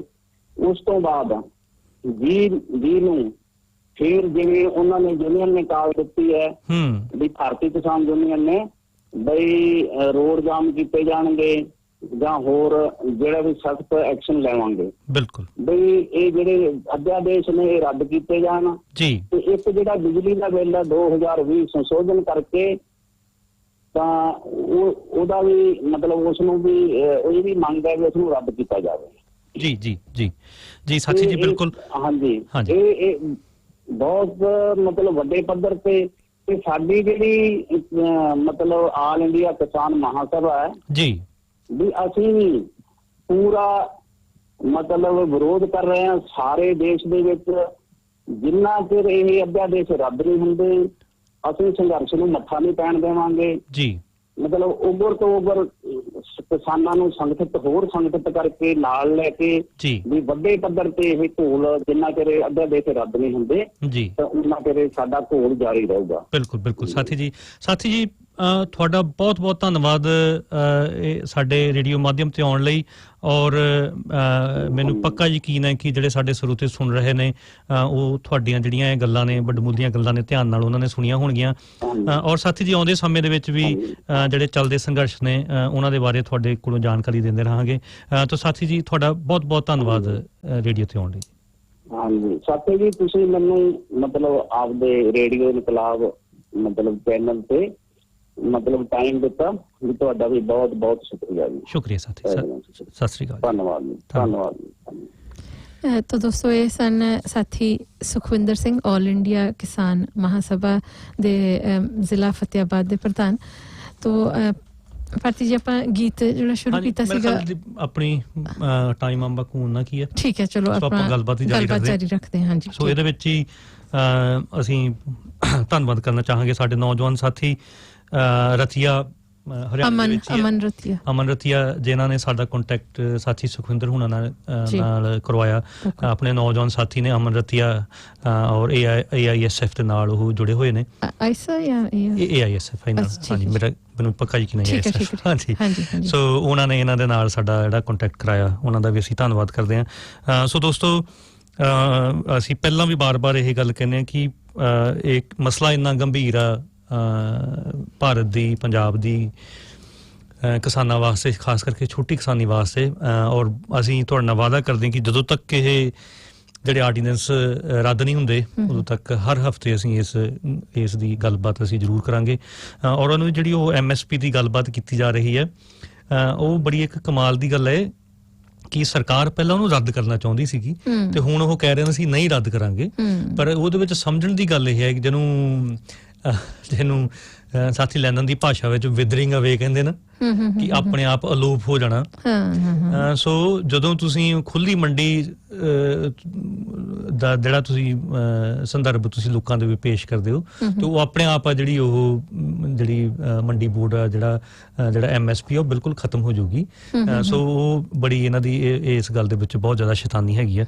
ਸੋ ਦੂਸਰੀ ਅਨੂ ਜੀ ਮੈਂ ਗੱਲ ਇੱਕ ਹੋਰ ਕਰ ਲਈ, ਇਹ 'ਚ ਖਾਸ ਕਰਨੀ ਚਾਹੁੰਦਾ ਕਿਉਂਕਿ ਮੈਂ ਨੋਟ ਕੀਤਾ ਸਾਡੀਆਂ ਭਾਰਤੀ ਜਥੇਬੰਦੀਆਂ, ਦੋ ਮੈਂ ਨਾਂ ਨਹੀਂ ਲਵਾਂਗਾ ਉਹਨਾਂ ਦਾ, ਜਿਨ੍ਹਾਂ ਨਾਲ ਅਸੀਂ ਕੰਟੈਕਟ ਦੇ ਵਿੱਚ ਹਮੇਸ਼ਾ ਰਹਿੰਦੇ ਹਾਂ। ਮੈਂ ਪਹਿਲਾਂ ਵੀ ਨੋਟ ਕੀਤਾ ਸੀਗਾ ਕਿ ਉਹਨਾਂ ਨੇ ਆਪਣੀ ਜਥੇਬੰਦਕ ਤੌਰ ਦੇ ਉੱਪਰ ਜਿਹੜਾ ਇੱਕ, ਕਿਉਂਕਿ ਸ਼ਾਇਦ ਹੋ ਸਕਦਾ ਕਿ ਆਪਣੇ ਜਿਹੜੇ ਪੰਜਾਬ 'ਚ ਸਾਥੀ ਨੇ ਉਹਨਾਂ ਨੂੰ ਇਹ ਅੰਦਾਜ਼ਾ ਨਾ ਹੋਵੇ, ਵੈਸੇ ਮੈਨੂੰ ਲੱਗਦਾ ਹੋਣਾ ਚਾਹੀਦਾ ਕਿਉਂਕਿ ਜਿਹੜੇ ਲਲਕਾਰ ਤੋਂ ਸਾਥੀ ਨੇ ਜਾਂ ਹੋਰ ਵੀ ਜਿਹੜੇ ਆਪਣੇ ਪ੍ਰੋਗਰੈਸਿਵ ਮੈਗਜ਼ੀਨ ਉੱਥੇ ਚਲਾ ਰਹੇ ਨੇ, ਉਹਨਾਂ ਨੇ ਖੁੱਲ੍ਹ ਕੇ ਜਿਹੜਾ ਇੱਕ ਡਰਾਮਾ ਇਹ ਖਾਸ ਕਰਕੇ ਭਾਰਤ ਤੋਂ ਬਾਹਰ ਇੱਥੇ ਮੁਲਕਾਂ ਦੇ ਵਿੱਚ ਜਿਹਨੂੰ ਰੈਫਰੈਂਡਮ 2020 ਤੇ ਖਾਲਿਸਤਾਨ ਦੀ ਮੰਗ ਪੰਜਾਬ ਦੇ ਵਿੱਚ, ਉਹ 6 ਫॉर ਜਸਟਿਸ ਜਿਹੜਾ ਗੁਰਪਤਵੰਤ ਸਿੰਘ ਪੰਨੂ ਜਿਹੜਾ ਪ੍ਰਧਾਨ, ਪੂਰੇ ਡਰਾਮਾ ਉਹਨਾਂ ਦਾ ਚੱਲ ਰਿਹਾ। ਸਿਰਫ ਤੇ ਸਿਰਫ ਉਹ ਪੈਸੇ ਇਕੱਠੇ ਕਰਨ ਦੀ ਗੇਮ ਆ। ਉਹਨਾਂ ਦਾ ਸਿੱਖੀ ਦੇ ਨਾਲ, ਉਹਨਾਂ ਦਾ ਕਿਸੇ ਵੀ ਪੰਜਾਬ ਨਾਲ ਕੋਈ ਲੈਣਾ ਦੇਣਾ ਨਹੀਂ ਉਹਨਾਂ ਦਾ। ਔਰ ਉਹਦੇ ਵਿੱਚ ਇਹ ਵੀ ਗੱਲ ਹੈ ਕਿ ਉਹ ਜਿਹੜਾ ਰੈਫਰੈਂਡਮ ਕਹਿ ਰਹੇ ਨੇ ਉਹ ਲੀਗਲੀ ਉਹ ਪੰਜਾਬ ਦੇ ਆਪਣੇ ਹਿੰਦੁਸਤਾਨ ਦੇ ਕਨਸਟੀਟਿਊਸ਼ਨ ਦੇ ਵਿੱਚ ਹੋ ਹੀ ਨਹੀਂ ਸਕਦਾ। ਪਰ ਮੈਂ ਪਹਿਲਾਂ ਵੀ ਨੋਟ ਕੀਤਾ ਸੀਗਾ ਕਿ ਇੱਕ ਕਿਸਾਨ ਜਥੇਬੰਦੀ ਵੱਲੋਂ ਇਹ ਸਟੇਟਮੈਂਟ ਦਿੱਤੀ ਗਈ ਸੀ ਕਿ ਅਸੀਂ ਇਹਦੀ ਸਪੋਰਟ ਕਰਦੇ ਹਾਂ। ਮੈਂ ਉਦੋਂ ਵੀ ਉੱਤੇ ਇਤਰਾਜ਼ ਕੀਤਾ ਸੀਗਾ ਕਿ ਸਾਡਾ ਇਹਨਾਂ ਨਾਲ ਕੋਈ ਲੈਣਾ ਦੇਣਾ ਨਹੀਂਗਾ ਇਹ। ਔਰ ਹੁਣ ਜਿਹੜੀ ਅਨੂ ਜੀ ਇੱਕ ਹੋਰ ਸਾਡੀ ਕਿਸਾਨ ਜਥੇਬੰਦੀ ਜਿਹੜਾ ਇਹ ਗੁਰਪਤਵੰਤ ਸਿੰਘ ਪੰਨੂ ਆ ਵਕੀਲ ਆ ਜਿਹੜਾ, ਉਹਦੀ ਉੱਥੇ ਪੰਜਾਬ ਦੇ ਵਿੱਚ ਪ੍ਰੋਪਰਟੀ ਵਗੈਰਾ ਉਹਦੀ ਜ਼ਬਤ ਹੋਈ ਹੈ। ਸੋ ਮੇਰਾ ਨਹੀਂ ਖਿਆਲ ਸਾਡਾ ਕੋਈ ਉਹਨਾਂ ਨਾਲ ਲੈਣਾ ਦੇਣਾ ਇਸ ਕਰਕੇ ਨਹੀਂਗਾ। ਜੇ ਉਹਨਾਂ ਦੇ ਤੁਸੀਂ ਚੈਨਲ ਦੇ ਉੱਪਰ ਜਾ ਕੇ ਜਿਹੜਾ ਉਹਨਾਂ ਦਾ 6 ਫॉर ਜਸਟਿਸ ਦਾ ਜਿਹੜਾ ਚੈਨਲ ਆਪਣਾ YouTube ਤੇ ਚਲਾਉਂਦੇ ਨੇ, ਉਹ ਕਿਸ ਤਰੀਕੇ ਦੀ ਗੰਦੀ ਭਾਸ਼ਾ ਕਿਸਾਨਾਂ ਦੇ ਖਿਲਾਫ ਉਹ ਉੱਥੇ ਬੋਲਦੇ ਪਏ ਨੇ। ਔਰ ਜਿਹੜੇ ਲੋਕ ਕਿਸਾਨ ਸੰਘਰਸ਼ਾਂ ਲਈ ਐਕਟਿਵ ਨੇ ਉਹਨਾਂ ਦੇ ਖਿਲਾਫ, ਮਤਲਬ ਆਮ ਕਿਸਾਨ ਦੇ ਖਿਲਾਫ ਤੇ ਸ਼ਾਇਦ ਜੀ ਬੜੀ ਗੰਦੀ ਗੇਮ ਖੇਡੀ ਜਾ ਰਹੀ ਹੈ। ਜਿਹੜੇ ਪੰਜਾਬ ਦੇ ਵਿੱਚ ਇਸ ਟਾਈਮ ਸੰਘਰਸ਼ ਚੱਲਦੇ ਪਏ ਨੇ ਉਹ ਪ੍ਰਟੈਂਡ ਏਦਾਂ ਕਰਨ ਰਹੇ ਆ ਕਿ ਜਿੱਦਾਂ ਉਹ ਅਸੀਂ ਚਲਾ ਰਹੇ ਹਾਂ ਪੰਜਾਬ ਦੇ ਵਿੱਚ, ਰਾਈਟ। ਸੋ ਇਹਨਾਂ ਤੋਂ ਬਹੁਤ ਸਾਵਧਾਨ ਰਹਿਣਾ ਚਾਹੀਦਾ। ਔਰ ਇਹ ਬਿਲਕੁਲ ਇਹ ਪੋਸੀਬਿਲਿਟੀ ਹੈ ਕਿ ਉੱਥੇ ਕੋਈ ਅਣਸਖਾਵੀ ਜਿਹੜੀ ਘਟਨਾ ਵੀ ਇਹ ਕਰਵਾ ਸਕਦੇ ਨੇ। ਬਕਾਇਦਾ ਵੀਡੀਓ ਦੇ ਵਿੱਚ ਦਿਖਾ ਰਹੇ ਨੇ, ਦੇਖੋ ਜੀ ਇਹਨਾਂ ਨੂੰ ਕਿਸਾਨਾਂ ਨੂੰ ਤੇ ਉੱਥੇ ਜਾ ਕੇ ਗੱਲਬਾਤ ਨਹੀਂ ਕਰਨੀ ਆਉਂਦੀ ਇਹਨਾਂ ਨੂੰ ਕੱਖ। ਔਰ ਇੱਕ ਸਿੰਗਲ ਟਾਈਮ ਵੀ ਪਤਾ ਨਹੀਂ, ਮੈਂ ਤੇ ਸਾਥੀ ਨੂੰ ਸਿਰਫ ਇਹੀ ਬੇਨਤੀ ਕਰਨਾ ਚਾਹਾਂਗਾ ਕਿ ਪਲੀਜ਼ ਇਹਨਾਂ ਤੋਂ ਜਿੰਨਾ ਅਸੀਂ ਦੂਰ ਰਹਿ ਸਕੀਏ ਓਨਾ ਹੀ ਚੰਗਾ ਆ। ਇਹਨਾਂ ਦਾ ਕੋਈ ਲੈਣਾ ਦੇਣਾ ਨਹੀਂ ਕਿਸਾਨ ਜਥੇਬੰਦੀਆਂ ਨਾਲ, ਕੋਈ ਲੈਣਾ ਨਹੀਂ ਕਿਸਾਨ ਸੰਘਰਸ਼ ਦੇ ਨਾਲ। ਸਿਰਫ ਇੱਕ ਇਹ ਗਰੁੱਪ ਹੈ ਟੁੱਕੜ ਬੋਝ ਕਿਸਮ ਦੇ ਲੋਕ ਨੇ, ਇਹਨਾਂ ਤੋਂ ਬਿਲਕੁਲ ਦੂਰ ਆਪਾਂ ਨੂੰ ਰਹਿਣਾ ਚਾਹੀਦਾ। ਔਰ ਇਹ ਜਿਹੜੀਆਂ ਦੋ ਕਿਸਾਨ ਜਥੇਬੰਦੀਆਂ ਨੇ ਪਹਿਲਿਆਂ ਨੇ 2020 ਦੀ ਸਪੋਰਟ ਦੇ ਵਿੱਚ ਪੋਸਟ ਪਾਈ ਸੀਗੀ ਜਥੇਬੰਦਕ ਤੌਰ ਦੇ ਉੱਪਰ, ਤੇ ਦੂਸਰੀ ਜਿਹੜੀ ਸਾਥੀ ਜੀ ਨੇ ਪੋਸਟ ਪਾਈ ਹੈ ਕਿ ਉਹ ਗੁਰਪਤਵੰਤ ਸਿੰਘ ਪੰਨੂ ਦੀ ਜਿਹੜੀ ਜ਼ਬਤ ਹੋਈ ਆ ਪ੍ਰਾਪਰਟੀ, ਉਹਦਾ ਅਸੀਂ ਵਿਰੋਧ ਕਰਦੇ ਹਾਂ। ਮੈਨੂੰ ਲੱਗਦਾ ਵੀ ਸਾਨੂੰ ਘੱਟੋ ਘੱਟ ਤੁਸੀਂ ਆਪਣੀ ਪਹਿਲਾਂ ਰਿਸਰਚ ਕਰੋ ਵੀ ਇਹ ਗਰੁੱਪ ਅਸਲ ਦੇ ਵਿੱਚ ਹੈ ਕੀ ਆ। ਉਹਨਾਂ ਦੇ ਉਹਨਾਂ ਦਾ ਆਪਣਾ ਜਿਹੜਾ ਚੈਨਲ ਵਾ ਉਹਦੇ ਵਿੱਚ ਉਹ ਕਿਹੋ ਜਿਹੀਆਂ ਗੱਲਾਂ ਕਰ ਰਹੇ ਨੇ। ਔਰ ਮੈਂ ਇੱਕ ਸਾਵਧਾਨੀ ਤੁਹਾਨੂੰ ਮੈਂ ਸਾਵਧਾਨ ਕਰਨਾ ਚਾਹੁੰਦਾ ਕਿਸਾਨ ਜਥੇਬੰਦੀਆਂ ਨੂੰ, ਕਿਉਂਕਿ ਇਹ ਪੰਜਾਬ ਤੋਂ ਬਾਹਰ ਦੇ ਮੁਲਕਾਂ ਦੇ ਵਿੱਚ ਇਹ ਜਿਹੜੀ ਜਥੇਬੰਦੀ ਇਹਨਾਂ ਦੀ ਚਲਾਈ ਜਾ ਰਹੀ ਹੈ, ਅਸੀਂ ਇਹਨਾਂ ਨੂੰ ਬਹੁਤ ਚੰਗੀ ਤਰ੍ਹਾਂ ਜਾਣਦੇ ਹਾਂ। ਜਿਹੜਾ ਇਹਨਾਂ ਮੁਲਕਾਂ ਦੇ ਵਿੱਚ ਜਿਹੜੀਆਂ ਇਹਨਾਂ ਦੀਆਂ ਕਾਰਗੁਜ਼ਾਰੀਆਂ ਨੇ ਉਹਨਾਂ ਨੂੰ ਅਸੀਂ ਬਹੁਤ ਚੰਗੀ ਤਰ੍ਹਾਂ ਜਾਣਦੇ ਹਾਂ। ਸੋ ਇਹਨਾਂ ਤੋਂ ਆਪਾਂ ਨੂੰ ਸਾਵਧਾਨ ਰਹਿਣਾ ਚਾਹੀਦਾ ਹੈ। ਸੋ ਦੂਸਰਾ ਜੀ ਮੈਂ ਕੁਇਕਲੀ ਗੱਲ ਕਰਨਾ ਚਾਹੁੰਦਾ ਸੀਗਾ, ਹਾਂਜੀ, ਜਿਹੜਾ ਕਿ ਕੋਰੋਨਾ ਵਾਇਰਸ ਨੂੰ ਇੱਕ ਹੋਕਸ ਦੱਸਿਆ ਜਾ ਰਿਹਾ ਹੈ ਸਾਰੀ ਚੀਜ਼ ਨੂੰ। ਔਰ ਉਹਦੇ ਤੇ ਮੈਨੂੰ ਆਪਣੇ ਕੁਝ ਹਿਰਦ ਸਾਥੀਆਂ ਦੀਆਂ ਵੀ WhatsApp ਤੇ ਆਈਆਂ ਨੇ ਆਰਟੀਕਲ, ਉਹ ਬੜਾ ਵੇਖਣ ਨੂੰ ਲੱਗਦਾ ਵੀ ਬੜੇ ਓਫੀਸ਼ੀਅਲੀ ਤੌਰ ਤੇ ਲਿਖੇ ਹੋਏ ਨੇ। ਇਟਲੀ ਦੀ ਜਿਹੜਾ ਉੱਥੇ ਦਾ ਸਿਹਤ ਵਿਭਾਗ ਵਾ ਉਹਦੇ ਵੱਲੋਂ ਉਹ ਜਾਰੀ ਕੀਤਾ ਗਿਆ ਹੈ। ਉੱਥੇ ਸਾਇੰਟਿਸਟ ਇਨਵੋਲਵ ਨੇ, ਉਹ ਮਤਲਬ ਕਿ ਉਹ ਸਾਰੀ ਗੱਲਬਾਤ ਨੂੰ ਜਿਹੜਾ ਇੱਕ 5G ਜਿਹੜਾ ਇੱਕ ਮੋਬਾਈਲ ਵਾਇਰਲੈਸ ਜਿਹੜਾ ਪ੍ਰੋਟੋਕੋਲ ਵਾ, ਜਿਹੜਾ 4G ਚੱਲ ਰਿਹਾ ਹੈ ਤੇ 5G ਨੇ ਆਉਣਾ ਅੱਗੇ, ਉਹ ਵੀ ਇੱਕ ਬਹੁਤ ਪ੍ਰੋਪੇਗੈਂਡਾ ਉਹ ਵਿੱਚ ਫਿਰ ਉਹ ਚਾਈਨਾ ਨੂੰ ਬਦਨਾਮ ਕੀਤਾ ਜਾਂਦਾ ਕਿਉਂਕਿ ਉਹ ਲੀਡ ਕਰ ਰਹੇ ਨੇ। ਐਨੀਵੇ ਉਹ 'ਚ ਨਹੀਂ ਜਾਵਾਂਗੇ। ਸੋ ਅਸੀਂ ਸਿਰਫ ਸਾਥੀਆਂ ਨੂੰ ਸਾਵਧਾਨ ਇਹ ਕਰਨਾ ਚਾਹੁੰਦੇ ਹਾਂ ਕਿ ਜਿਹੜੇ ਲੋਕ ਇਹ ਕਰੋਨਾ ਨੂੰ ਇੱਕ ਹੋਕਸ ਆਪਾਂ ਕੀ ਕਹਾਂਗੇ ਵੀ ਇੱਕ ਇਹ ਜਾਣ-ਬੁੱਝ ਕੇ ਇਹਨੂੰ ਪੈਦਾ ਕੀਤਾ ਗਿਆ ਆ, ਇਹ ਬਿਮਾਰੀ ਨਾਂ ਦੀ ਕੋਈ ਚੀਜ਼ ਨਹੀਂ ਹੈਗੀ, ਇਹ ਸਾਜ਼ਿਸ਼ ਇੱਕ ਸਾਜ਼ਿਸ਼ ਆ। ਇਹਦੇ ਵਿੱਚ ਅਨੂ ਜੀ ਸਿਰਫ ਇੱਕੋ ਹੀ ਇਹਦੇ ਵਿੱਚ ਆਪਾਂ ਗੱਲ ਕਹਿਣੀ ਚਾਹਾਂਗੇ, ਆਪਣੀ ਕੋਈ ਐਗਜ਼ਾਮਪਲ ਇਹਦੀਆਂ ਬਹੁਤ ਹੋਣਗੀਆਂ ਕਿ ਵੇਖੋ ਹਮੇਸ਼ਾ ਜਿਹੜੇ ਕ੍ਰਾਈਸਿਸ ਹੁੰਦੇ, ਜਿਹੜੀਆਂ ਵਿਫਤਾਵਾਂ ਹੁੰਦੀਆਂ ਨੇ ਦੁਨੀਆ ਦੇ ਵਿੱਚ ਜਦੋਂ ਵੀ ਆਈਆਂ, ਚਾਹੇ ਉਹ 9/11 ਦਾ ਉਹਦੀ ਵੀ ਐਨੀਵਰਸਰੀ ਲੰਘ ਕੇ ਚੁੱਕੀ ਹੈ, 9/11 ਦਾ ਜਿਹੜਾ ਅਮਰੀਕਾ ਦੇ ਵਿੱਚ ਜਿਹੜੀਆਂ ਬਿਲਡਿੰਗ ਢਾਈਆਂ ਗਈਆਂ, ਉਹ ਘਟਨਾ ਹੋਈ, ਤਰਾਸਦੀ ਸੀ ਇੱਕ। ਔਰ ਉਸ ਘਟਨਾ ਨੂੰ ਕਿਵੇਂ ਇਹਨਾਂ ਸਰਮਾਏਦਾਰੀ ਮੁਲਕਾਂ ਨੇ ਕੈਸ਼ ਇਨ ਕੀਤਾ, ਅਫਗਾਨਿਸਤਾਨ ਤੇ ਹਮਲੇ ਹੋਏ, ਇਰਾਕ ਤੇ ਹਮਲੇ ਹੋਏ, ਉਸ ਸਾਰੀ ਚੀਜ਼ ਤੋਂ ਬਾਅਦ ਹੀ ਜਿਹੜਾ ਇੱਕ ਇਸਲਾਮਿਕ ਟੈਰਰਿਸਟ ਇੱਕ ਫਰੇਜ਼ ਜਿਹੜੀ ਕੋਇਨ ਕੀਤੀ ਗਈ, ਮਤਲਬ ਕਿ ਇਸਲਾਮ ਧਰਮ ਨੂੰ ਔਰ ਮੁਸਲਮਾਨ ਲੋਕਾਂ ਨੂੰ ਪੂਰੇ ਸੰਸਾਰ ਪੱਧਰ ਤੇ ਇਹਨਾਂ ਨੇ ਅੱਤਵਾਦੀ ਬਣਾ ਕੇ ਰੱਖ ਦਿੱਤਾ। ਬਿਲਕੁਲ। ਸੋ ਕਹਿਣ ਦਾ ਭਾਵ ਇਹ ਹੈ ਕਿ ਜਦੋਂ ਵੀ ਕੋਈ ਤਰਾਸਦੀ ਹੁੰਦੀ ਹੈ, ਜਦੋਂ ਵੀ ਕੋਈ ਘਟਨਾ ਇਹੋ ਜਿਹੀ ਹੁੰਦੀ ਹੈ, ਉਹਨੂੰ ਇਹ ਕਦੇ ਵੀ ਜਿਹੜੇ ਇਹ ਲੋਕ ਨੇ ਇਹ ਖਾਲੀ ਨਹੀਂ ਜਾਣ ਦੇਣਗੇ।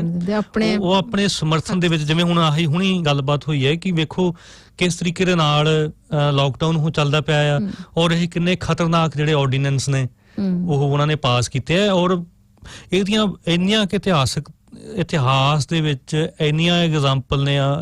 ਜੇ ਆਪਾਂ ਅਮਰੀਕਾ ਦੀ ਗੱਲ ਕਰੀਏ ਨੂੰ ਜੀ, ਜਦੋਂ ਜਿਹੜਾ ਗਲਾਸ-ਸਟੀਗਲ ਐਕਟ ਜਿਹੜਾ ਆਪਣੇ ਜਿਹੜਾ ਪੈਸਾ ਸੀਗਾ, ਜਿਹੜਾ ਅਮਰੀਕਨ ਡਾਲਰ ਸੀਗਾ, ਉਹ ਜਿਹੜੀ ਉਹਦੀ ਬੈਕਅਪ ਵੈਲਿਊ ਜਿਹੜੀ ਸੀਗੀ ਸੋਨਾ ਸੀਗਾ, ਉਹਨੂੰ ਜਦੋਂ ਖਤਮ ਕੀਤਾ ਗਿਆ, ਪੈਟਰੋ ਡਾਲਰ ਬਣਾਇਆ ਗਿਆ, ਉਦੋਂ ਜਿਹੜੀ ਪਾਰਲੀਮੈਂਟ ਸੀਗੀ ਛੁੱਟੀਆਂ ਦੇ ਉੱਪਰ ਗਈ ਹੋਈ ਸੀ। ਮੇਰਾ ਖਿਆਲ ਸ਼ਾਇਦ ਛੁੱਟੀਆਂ ਤੋਂ 1 ਜਾਂ 2 ਦਿਨ ਪਹਿਲਾਂ ਦੀ ਗੱਲ ਹੈ, ਜਦੋਂ ਕਿ ਮਿਨੀਮਮ ਹੁੰਦੇ ਆ, ਮਿਨੀਮਲ ਬੈਠੇ ਨੇ, ਐਡਾ ਵੱਡਾ ਜਿਹੜਾ ਉਹ ਲਾਅ ਜਿਹੜਾ ਪਾਸ ਕਰਤਾ ਗਿਆ। ਸੋ ਬਿਲਕੁਲ ਇਹ ਨਿਊਜ਼ੀਲੈਂਡ ਦੇ ਵਿੱਚ ਜਿਹੜੇ ਲੋਕ ਪ੍ਰਦਰਸ਼ਨ ਕਰ ਰਹੇ ਨੇ ਸਿਟੀ ਦੇ ਵਿੱਚ ਜਾ ਕੇ ਇਹਦੇ ਖਿਲਾਫ ਕਿ ਇਹ ਸਾਰਾ ਇੱਕ ਇਹ ਅਫਵਾਹਾਂ ਨੇ, ਇਹਦਾ ਕਰੋਨਾ ਨਾਂ ਦਾ ਕੋਈ ਵਾਇਰਸ ਨਹੀਂ ਹੈ, ਉਹ ਟੋਟਲੀ ਉਹ ਰਾਈਟ ਵਿੰਗ ਇੱਕ ਸੱਜੇ ਕਿਸਮ ਦੇ ਜਿਹੜੇ ਉਹਨਾਂ ਨੂੰ ਲੀਡ ਕਰ ਰਹੇ ਨੇ, ਫਿਲਸਫੀਕਲੀ ਉਹ ਸਾਡੇ ਵਿਰੋਧ 'ਚ ਨੇ। ਅਗਰ ਅਸੀਂ ਜਨ ਸਧਾਰਨ ਦੀ ਗੱਲ ਕਰਨੀ ਹੋਵੇ, ਉਹਨਾਂ ਨੂੰ ਸ਼ਾਇਦ ਸੱਜੇ ਖੱਬੇ ਸੈਂਟਰ ਦਾ ਫਰਕ ਪਤਾ ਨਹੀਂ ਆ। ਸੋ ਅਸੀਂ ਜੇ ਉਸ ਭਾਸ਼ਾ 'ਚ ਗੱਲ ਕਰੀਏ, ਮੇਰਾ ਖਿਆਲ ਉਸ ਤਰੀਕੇ ਨਾਲ ਐਕਸਪਲੇਨ ਕਰੀਏ ਆਪਣੇ ਸਰੋਤਿਆਂ ਨੂੰ ਕਿ ਇਹ ਕੌਣ ਲੋਕ ਨੇ ਜਿਹੜੇ ਇਹ ਕਹਿ ਰਹੇ ਨੇ ਕਿ ਕਰੋਨਾ ਨਾਂ ਦੀ ਕੋਈ ਚੀਜ਼ ਐਗਜ਼ਿਸਟ ਨਹੀਂ ਕਰਦੀ, ਔਰ ਇਹ ਕੌਣ ਲੋਕ ਨੇ ਜਿਹੜੇ ਕਿਉਂਕਿ ਪ੍ਰਦਰਸ਼ਨ ਤਾਂ ਹੁਣ ਸਾਡੀ ਕਿਸਾਨ ਜਥੇਬੰਦੀਆਂ ਵੀ ਕਰ ਰਹੀਆਂ ਨੇ, ਤਾਂ ਉਹ ਕਹਿਣਗੇ ਕਿ ਫਿਰ ਉਹਨਾਂ ਦੇ ਪ੍ਰਦਰਸ਼ਨ ਨੇ ਕਿਉਂ ਅਸੀਂ ਵਾਜਬ ਠਹਿਰਾਉਂਦੇ ਆ। ਇਹ ਜਿਹੜੇ ਲੋਕ ਇਸ ਚੀਜ਼ ਦੇ ਖਿਲਾਫ ਪ੍ਰਦਰਸ਼ਨ ਕਰਦੇ ਨੇ ਕਿ ਕਰੋਨਾ ਵਾਇਰਸ ਨਾਂ ਦੀ ਕੋਈ ਚੀਜ਼ ਦੀ ਹੋਂਦ ਨਹੀਂ ਹੈ, ਇਹ ਸਿਰਫ ਸਾਨੂੰ ਸਾਡੇ ਘਰਾਂ 'ਚ ਡੱਕ ਕੇ ਰੱਖਣ ਲਈ, ਸਾਡੀ ਆਜ਼ਾਦੀ ਜਿਹੜੀ ਹੈ ਉਹਨੂੰ ਖਾਰਜ ਕਰਨ ਲਈ ਕੀਤਾ ਜਾ ਰਿਹਾ। ਸੋ ਮਤਲਬ ਇਹ ਫਰਕ ਅਸੀਂ ਜੇ ਸਮਝਾਉਣਾ ਹੋਵੇ ਆਪਣੇ ਸਰੋਤਿਆਂ ਨੂੰ, ਕਿਸ ਤਰ੍ਹਾਂ ਸਮਝਾਵਾਂਗੇ? ਅਨੂ ਜੀ ਬਿਲਕੁਲ, ਹਿੰਦੁਸਤਾਨ ਦੇ ਵਿੱਚ ਵੇਖਿਆ ਜਾਵੇ ਤੇ ਮੋਦੀ ਨੂੰ ਅਸੀਂ ਐਕਸਟ੍ਰੀਮ ਬਿਲਕੁਲ ਸੱਜੇ ਪਾਸੇ ਦੀ ਕਹਾਂਗੇ, ਤੇ ਕਾਂਗਰਸ ਨੂੰ ਤੁਸੀਂ ਕਹਿ ਸਕਦੇ ਹੋ ਸੈਂਟਰ ਰਾਈਟ ਕਹਿ ਸਕਦੇ ਹੋ। ਕਿਸੇ ਟਾਈਮ ਦੇ ਉੱਪਰ ਸੈਂਟਰ ਲੈਫਟ ਹੁੰਦੀ ਸੀਗੀ। ਸੋ ਇਹਦੇ ਵਿੱਚ ਤੇ ਕੋਈ ਮਤਲਬ ਜਿਹੜੀਆਂ ਸਰਕਾਰਾਂ ਕੋਆਪਰੇਟ ਘਰਾਣਿਆਂ ਦੀਆਂ ਖਰੀਦੀਆਂ ਹੋਈਆਂ ਨੇ, ਇਸ ਟਾਈਮ ਮੋਦੀ ਜਿਹੜਾ ਆ ਉਹਨੂੰ ਕਰੋਨਾ ਵਾਇਰਸ ਨੂੰ ਵਰਤ ਰਿਹਾ ਹੈ। ਕੱਲ ਨੂੰ ਇਹੀ ਮੋਦੀ ਇਹ ਵੀ ਕਹਿ ਸਕਦੇ ਨੇ ਵੀ ਕਰੋਨਾ ਨਾਂ ਦੀ ਕੋਈ ਚੀਜ਼ ਨਹੀਂ ਹੈਗੀ ਜੀ ਜੀ, ਪਰ ਇਸ ਟਾਈਮ ਉਹਨਾਂ ਦੇ ਹੱਕ ਦੇ ਵਿੱਚ ਇਹ ਭੁਗਤ ਰਿਹਾ ਹੈ। ਮੇਰਾ ਇਹ ਸ਼ਾਇਦ ਮੈਂ ਗੱਲ ਆਪਣੀ ਚੰਗੀ ਤਰ੍ਹਾਂ ਰੱਖ ਨਹੀਂ ਸਕੀ। ਮੈਂ ਇਹ ਨਹੀਂ ਕਹਿ ਰਹੀ ਕਿ ਅਸੀਂ ਅਲੱਗ-ਅਲੱਗ ਪਾਰਟੀ ਦਾ ਦੱਸੀਏ ਕਿ ਕੌਣ ਕਿੱਥੇ ਆ ਪੋਲੀਟੀਕਲ ਸਪੈਕਟਰਮ 'ਚ। ਮੇਰਾ ਕਹਿਣ ਤੋਂ ਭਾਵ ਇਹ ਸੀ ਕਿ ਕਿਸਾਨਾਂ ਦੇ ਜਿਹੜੇ ਆਰਡੀਨੈਂਸ ਦੇ ਖਿਲਾਫ ਰੋਸ ਮੁਜ਼ਾਹਰੇ ਜਾਂ ਪ੍ਰਦਰਸ਼ਨ ਹੋ ਰਹੇ ਨੇ ਉਹ ਸਹੀ ਕਿਉਂ ਨੇ, ਤੇ ਜਿਹੜੇ ਇਹ ਰਾਈਟ ਵਿੰਗ ਦੇ ਕੋਰੋਨਾ ਵਾਇਰਸ ਤੇ ਲੋਕਡਾਊਨ ਦੇ ਖਿਲਾਫ ਪ੍ਰੋਟੈਸਟ ਹੋ ਰਹੇ ਨੇ ਉਹ ਗਲਤ ਕਿਉਂ ਨੇ। ਅਨੂ ਜੀ ਉਹਦੇ ਵਿੱਚ ਤੇ ਇੱਕ ਸਿੱਧਾ ਆਪਣੇ ਇਕੁਏਸ਼ਨ ਹੈ ਕਿ ਜੇ ਆਪਾਂ ਨਿਊਜ਼ੀਲੈਂਡ ਦੀ ਐਗਜ਼ਾਮਪਲ ਲਈਏ, ਵੇਲਰ ਰਾਇਨ ਵਰਗੇ ਬੰਦੇ ਜਿਹੜੇ ਉਹ ਪ੍ਰੋਟੈਸਟਾਂ ਦੇ ਵਿੱਚ ਲੀਡ ਕਰ ਰਹੇ ਨੇ, ਜਿਹੜੀ ਇੱਥੇ ਪਾਰਟੀ ਓਪਰਚੁਨਿਟੀ ਪਾਰਟੀ ਪਤਾ ਨਹੀਂ ਇੱਕ ਨਿਊ ਕੰਜ਼ਰਵੇਟਿਵ ਪਾਰਟੀ ਅਲਾਇੰਸ ਉਹ ਟੋਟਲੀ ਕਨਸਪੀਰੇਸੀ ਥਿਊਰੀ ਦੇ ਉੱਪਰ ਬੇਸ ਹੈ, ਐਡਵਾਂਸ ਪਾਰਟੀ ਹੁਣ ਉਹ ਜੈਮਿਲੀ ਰੋਸ ਵਰਗੇ ਜਿਹੜੇ ਉੱਥੋਂ ਪਹਿਲਾਂ ਨੈਸ਼ਨਲ ਦੇ ਵਿੱਚੋਂ ਧੱਕੇ ਖਾ ਕੇ ਇੱਧਰ ਆਏ ਨੇ। ਸੋ ਇਹ ਸਾਰਾ ਜਿਹੜਾ ਲਾਣਾ ਇਹ ਹੈ ਹੀ ਇਹ ਰਾਈਟ ਵਿੰਗ ਵਾ, ਇਹ ਸੱਜੇ ਕਿਸਮ ਦਾ ਸਰਮਾਏਦਾਰੀ ਦੇ ਹੱਕ 'ਚ ਭੁਗਤਣ ਵਾਲੇ ਇਹ ਲੋਕ ਨੇ। ਔਰ ਇਹਦੇ 'ਚ ਇਹ ਹੈ ਕਿ ਜਿਹੜੀ ਵਿਗਿਆਨਕ ਖੋਜ ਹੈ, ਸਾਇੰਟੀਫਿਕ ਰਿਸਰਚ ਹੈ, ਉਹ ਬਾਰ-ਬਾਰ ਉਹ ਦੱਸਦੀ ਹੈ ਕਿ ਕਰੋਨਾ ਵਾਇਰਸ ਹੈ ਔਰ ਉਹ ਕਿਸ ਤਰ੍ਹਾਂ ਲੋਕਾਂ ਨੂੰ ਪ੍ਰਭਾਵਿਤ ਕਰਦੀ ਹੈ ਔਰ ਕਿਸ ਤਰ੍ਹਾਂ ਜਾਨਾਂ ਜਾਂਦੀਆਂ ਨੇ, ਔਰ ਉਹਦੀ ਰੋਕਥਾਮ ਵਾਸਤੇ ਵੀ ਉਹ ਵਿਗਿਆਨ ਸਾਨੂੰ ਦੱਸਦਾ ਹੈ ਕਿ ਉਹ ਸਾਹ ਦੇ ਰਾਹੀਂ ਅੰਦਰ ਜਾਂਦੀ ਹੈ, ਇਸ ਕਰਕੇ ਉਹ ਮਾਸਕ ਪਾਉਣਾ ਜ਼ਰੂਰੀ ਹੈ। ਸਭ ਤੋਂ ਪਹਿਲਾਂ ਤਾਂ ਕਹਿੰਦੇ ਕਿ ਅਗਰ ਅਸੀਂ ਘੱਟ ਤੋਂ ਘੱਟ ਲੋਕਾਂ 'ਚ ਵਿਚਰੀਏ ਕਿਉਂਕਿ ਇੱਕ ਦੂਸਰੇ ਤੋਂ ਉਹ ਇਨਫੈਕਸ਼ਨ ਜਿਹੜੀ ਅਸੀਂ ਕੰਟਰੈਕਟ ਕਰ ਸਕਦੇ ਹਾਂ। ਤੋ ਇਹੋ ਜਿਹੀਆਂ ਗੱਲਾਂ ਕਰਕੇ ਜਿਹੜੇ ਉਹ ਇਕੱਠ ਨੇ ਇੱਦਾਂ ਬਾਹਰ ਬਹੁਤ ਸਾਰੇ ਉਹਨਾਂ ਤੇ ਰੋਕ ਲਗਾਈ ਜਾ ਰਹੀ ਹੈ। ਤੋ ਅਗਰ ਤੁਸੀਂ ਜਿਹੜੇ ਇੱਥੇ ਆਕਲੈਂਡ ਸਿਟੀ 'ਚ ਪਿਛਲੇ 4 ਹਫ਼ਤਿਆਂ ਤੋਂ ਹਰ ਸ਼ਨੀਚਰਵਾਰ ਉਹ ਆਰਟੀਓ ਸਕੁਆਇਰ 'ਚ ਇਕੱਠੇ ਹੁੰਦੇ ਨੇ, ਉੱਥੋਂ ਮਾਰਚ ਕਰਦੇ ਨੇ। ਭਾਰੀ ਗਿਣਤੀ ਉਹਨਾਂ 'ਚ ਜਿਹੜੇ ਨੇ ਉਹਨਾਂ ਨੇ ਕਿਸੇ ਨੇ ਮਾਸਕ ਨਹੀਂ ਪਾਇਆ ਹੁੰਦਾ, ਔਰ ਉਹ ਅਗਰ ਮਾਸਕ ਤੁਸੀਂ ਨਹੀਂ ਪਾ ਸਕਦੇ ਤਾਂ ਉਹ ਕਹਿੰਦੇ ਕਿ 2 ਮੀਟਰ ਦਾ ਫਿਜ਼ੀਕਲ ਡਿਸਟੈਂਸ ਜਿਹੜਾ ਉਹ ਦੂਰੀ ਬਣਾ ਕੇ ਰੱਖੋ। ਉਹ ਇੱਕ ਓਬਵੀਅਸਲੀ ਦਾਇਰਾ ਆ ਜਿਹਦੇ ਵਿੱਚ ਤੁਸੀਂ ਉਹ ਇੱਕ ਦੂਸਰੇ ਤੋਂ ਕੈਚ ਕਰ ਸਕਦੇ ਹੋ ਵਾਇਰਸ। ਸੋ ਨਾ ਹੀ ਉਹ 100 ਦੀ ਗਿਣਤੀ 'ਚ ਜਦੋਂ ਇਸ ਤਰ੍ਹਾਂ ਮਾਰਚ ਹੁੰਦਾ ਨਾ ਹੀ ਉਹਨਾਂ ਦਾ ਉਹ ਡਿਸਟੈਂਸ ਆ। ਤੋ ਮੇਰਾ ਖਿਆਲ ਉਹ ਕੰਟੈਕਟ ਟ੍ਰੇਸਿੰਗ ਵਾਲਾ ਜਿਹੜਾ ਉਹ ਵੀ ਸ਼ਾਇਦ ਨਹੀਂ ਕਰਦੇ ਹੋਣੇ ਉਹ, ਕਿਉਂਕਿ ਜਦੋਂ ਉਹਨਾਂ ਦੇ ਮੁਤਾਬਕ ਕਰੋਨਾ ਵਾਇਰਸ ਐਗਜ਼ਿਸਟ ਹੀ ਨਹੀਂ ਕਰਦਾ, ਸੋ ਉਹ ਪ੍ਰੀਕਾਸ਼ਨ ਵੀ ਨਹੀਂ ਉਹ ਸਾਰੇ ਲੈਂਦੇ ਹੋਣਗੇ। ਤੋ ਇਹ ਇੱਕ ਇਹੋ ਜਿਹਾ ਵਰਗ ਆ ਲੋਕਾਂ ਦਾ ਜਿਹੜੇ ਕਿ ਸਾਇੰਸ ਨੂੰ ਡਿਫਾਈ ਕਰਨ ਤੁਰੇ ਹੋਇਆ, ਉਹਨਾਂ ਨੇ ਛਿੱਕੇ ਟੰਗਿਆ ਹੋਇਆ। ਉਹ ਮਤਲਬ ਕਿ ਉਹ ਕਿਸੇ ਤਰ੍ਹਾਂ ਦਾ ਕੋਈ ਤਰਕ ਹੈ ਹੀ ਨਹੀਂ ਆ ਉਹਨਾਂ ਦੀ ਇਹ ਸਾਰੀ ਗੱਲਬਾਤ। ਅਸੀਂ ਮੁੜ ਕੇ ਜਦੋਂ ਅਨੂ ਜੀ ਜਦੋਂ ਉਹ ਵਿਲਰਾਇਨ ਆ ਜਿਹੜਾ ਉਹ ਜਦੋਂ ਇੱਥੇ ਜਿਹੜੇ ਵਾਈਟ ਸੁਪਰਮਿਸਟ ਨੇ, ਚਿੱਟੇ ਮੂਲ ਦੇ ਜਿਹੜੇ ਰੇਸਿਸਟ ਲੋਕ ਨੇ, ਉਹ ਰੈਲੀਆਂ ਨੂੰ ਰੀਲ ਕਰਨ ਸੁਪੀਰੀਅਰ ਸਮਝਦੇ ਨੇ। ਉਸ ਤੋਂ ਬਾਅਦ ਜਦੋਂ ਫਲਸਤੀਨ ਦੀ ਗੱਲ ਹੁੰਦੀ ਆ ਉਹਦੇ ਵਿਰੋਧ 'ਚ ਉਹ ਕੰਮ ਕਰਦੇ ਨੇ। ਉਹ ਜਿਹੜਾ ਮੈਨੂੰ ਹੁਣ ਨਾਂ ਯਾਦ ਭੁੱਲ ਗਿਆ, ਓਪਰਚੁਨਿਟੀ, ਇਹ 2-3 ਐਡਵਾਂਸ ਓਪਰਚੁਨਿਟੀ ਤੇ ਇੱਕ ਹੋਰ ਆ ਪਾਰਟੀ ਜਿਹੜੀ ਨਵੀਂ ਆਈ ਪੋਲੀਟੀਕਲ ਛੋਟੀਆਂ ਨਿਊ ਕੰਜ਼ਰਵੇਟਿਵ, ਇਹ ਸਾਰੇ ਇਹ ਅਸੀਂ ਰਾਈਟ ਵਿੰਗ ਸਾਰੇ ਸਪੈਕਟਰਮ ਦੇ ਵਿੱਚੋਂ। ਔਰ ਜਿਹੜੀਆਂ ਅਫਵਾਹਾਂ ਉਹਦੇ ਨਾਲ ਇੱਕ ਹੋਰ ਜਿਹੜੇ ਵੱਡੇ ਆਰਟੀਕਲ ਲਿਖੇ ਜਾ ਰਹੇ ਨੇ ਕਿ ਇਹ ਜਸਿੰਦਾ ਆਰਡਨ ਇੱਕ ਇਹ ਕਮਿਊਨਿਸਟ ਵਾ, ਤੇ ਅਸੀਂ ਚਾਹਾਂਗੇ ਕਿ ਹੋਵੇ ਪਰ ਏਦਾਂ ਹੈ ਨਹੀਂਗਾ, ਪਰ ਹੈ ਨਹੀਂ ਏਦਾਂ, ਲੇਬਰ ਪਾਰਟੀ ਨਹੀਂ ਹੈ ਏਦਾਂ। ਔਰ ਉਹ ਕਿਸ ਤਰੀਕੇ ਦੇ ਨਾਲ ਉਹ ਸਾਰੇ ਦਾ ਸਾਰਾ ਲੈਫਟ ਨੂੰ ਜਿਹੜਾ ਉਹ ਬਦਨਾਮ ਕੀਤਾ ਜਾ ਰਿਹਾ, ਜਿਹੜਾ ਅਸਲ ਦੇ ਵਿੱਚ ਲੈਫਟ ਵਾ। ਸੋ ਇਹ ਸਾਰੀ ਦੁਨੀਆ ਦੇ ਵਿੱਚ ਇੱਕ ਇਹ ਜਿਹੜੀ ਕਨਸਪੀਰੇਸੀ ਜਿਹੜੀ ਥਿਊਰੀ ਚੱਲ ਰਹੀ ਹੈ। ਔਰ ਅਨੂ ਜੀ ਵੇਖੋ, ਇਹ ਆਪਾਂ ਨੂੰ ਇਹ ਭੁੱਲਣਾ ਨਹੀਂ ਚਾਹੀਦਾ ਕਿ ਜਦੋਂ ਅਸੀਂ ਜਦੋਂ ਅਸੀਂ ਮਲਥੂਜ਼ੀਅਨ ਇੱਕ ਜਿਹੜੇ ਫਿਲਾਸਫਰ ਹੋਏ ਨੇ ਇੰਗਲੈਂਡ ਦੇ, ਜਿਹਨੂੰ ਮਲਥੂਸ, ਜੋਰਜ ਮਲਥੂਸ ਸ਼ਾਇਦ ਨਾਂ ਸੀ ਉਹਨਾਂ ਦਾ, ਮੈਂ ਪਹਿਲਾਂ ਨਾਂ ਭੁੱਲ ਗਿਆ।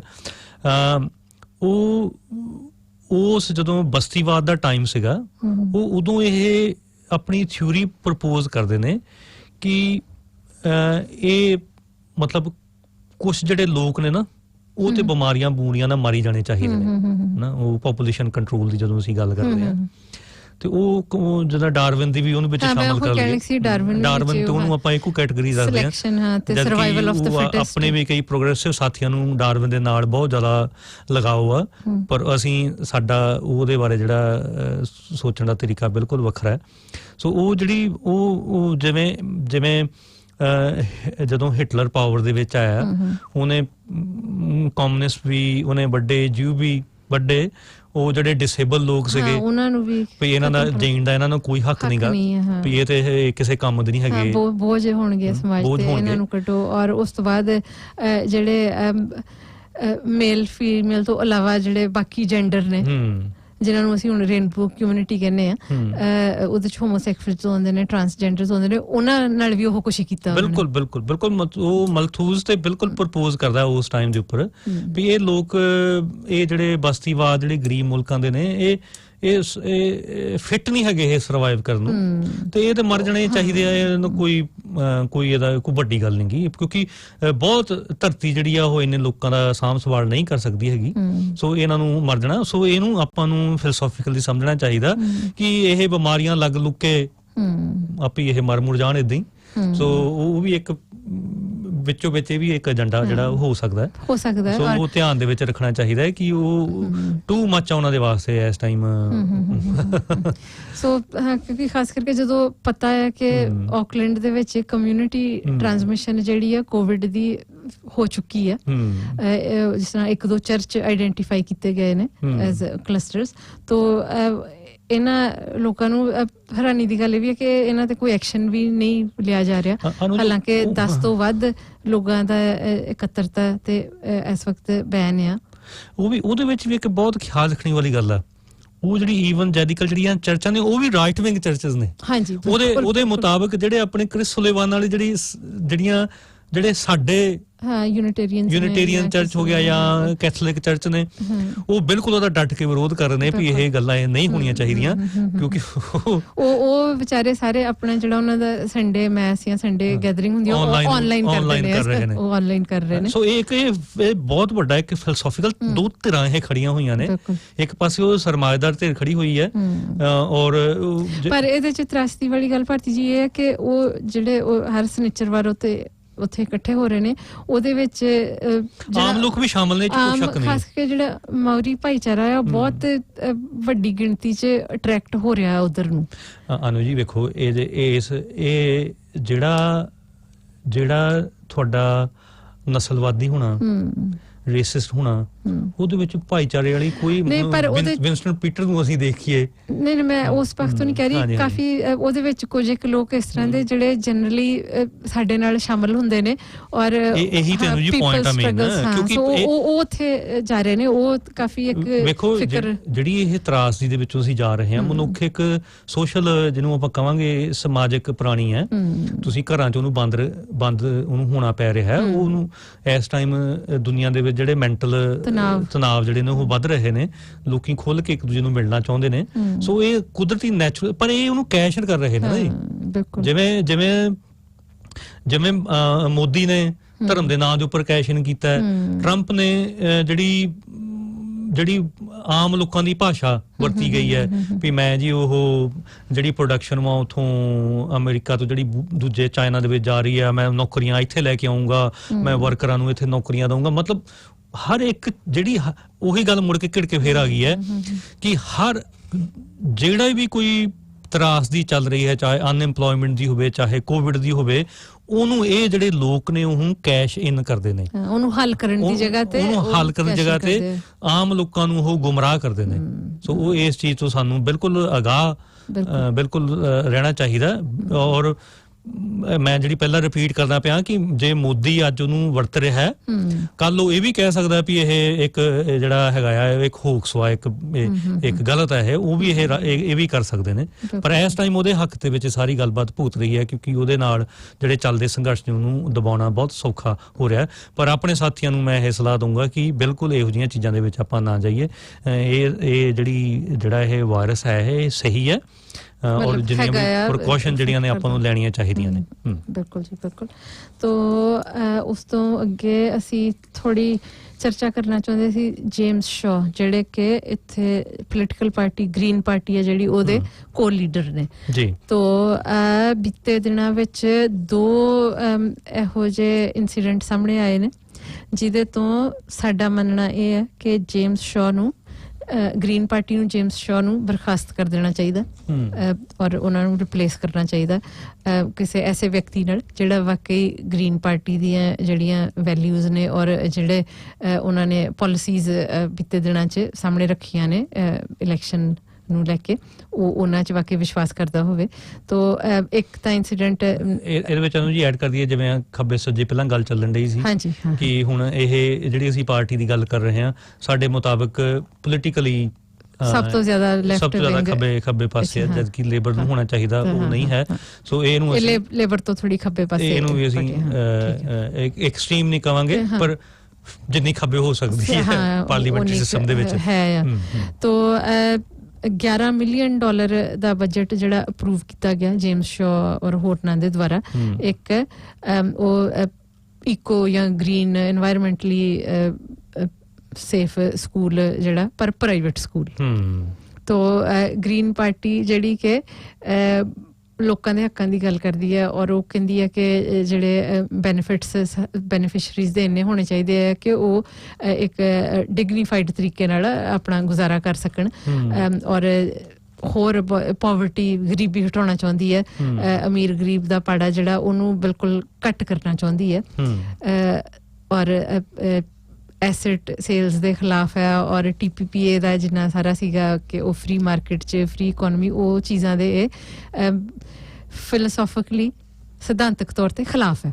ਤੋ ਉਸ ਪਾਰਟੀ ਦਾ ਲੀਡਰ ਇੱਕ ਪ੍ਰਾਈਵੇਟ ਸਕੂਲ ਲਈ $11 ਮਿਲੀਅਨ ਦਾ ਜਿਹੜਾ ਬਜਟ ਹੈ ਅਪਰੂਵ ਕਰਦਾ, ਉਹ ਵੀ ਸੀਕ੍ਰੇਟਲੀ ਔਰ ਫਿਰ ਬਹਾਨੇ ਬਣਾਏ ਜਾਂਦੇ ਆ ਕਿ ਮੈਂ ਉਹ ਸਾਰਾ ਜਿਹੜਾ ਚੰਗੀ ਤਰ੍ਹਾਂ ਦੇਖਿਆ ਨਹੀਂ ਸੀਗਾ ਔਰ ਫਿਰ ਉਹਨੂੰ ਕਈ ਤਰੀਕਿਆਂ ਨਾਲ ਕਵਰ ਅਪ ਕਰਨ ਦੀ ਕੋਸ਼ਿਸ਼ ਕੀਤੀ ਜਾਂਦੀ ਹੈ ਔਰ ਉਹਦੇ ਵਿੱਚੋਂ ਇਹ ਨਿਕਲਦਾ ਕਿ ਜੇਮਸ ਸ਼ਾ ਜਿਹੜੇ ਸਨ ਇਹਨਾਂ ਦਾ ਸੀ ਕਿ ਇਹ ਅਪਰੂਵ ਹੋਣਾ ਚਾਹੀਦਾ, ਨਹੀਂ ਤੇ ਮੈਂ ਆ ਕਰ ਦੂੰਗਾ।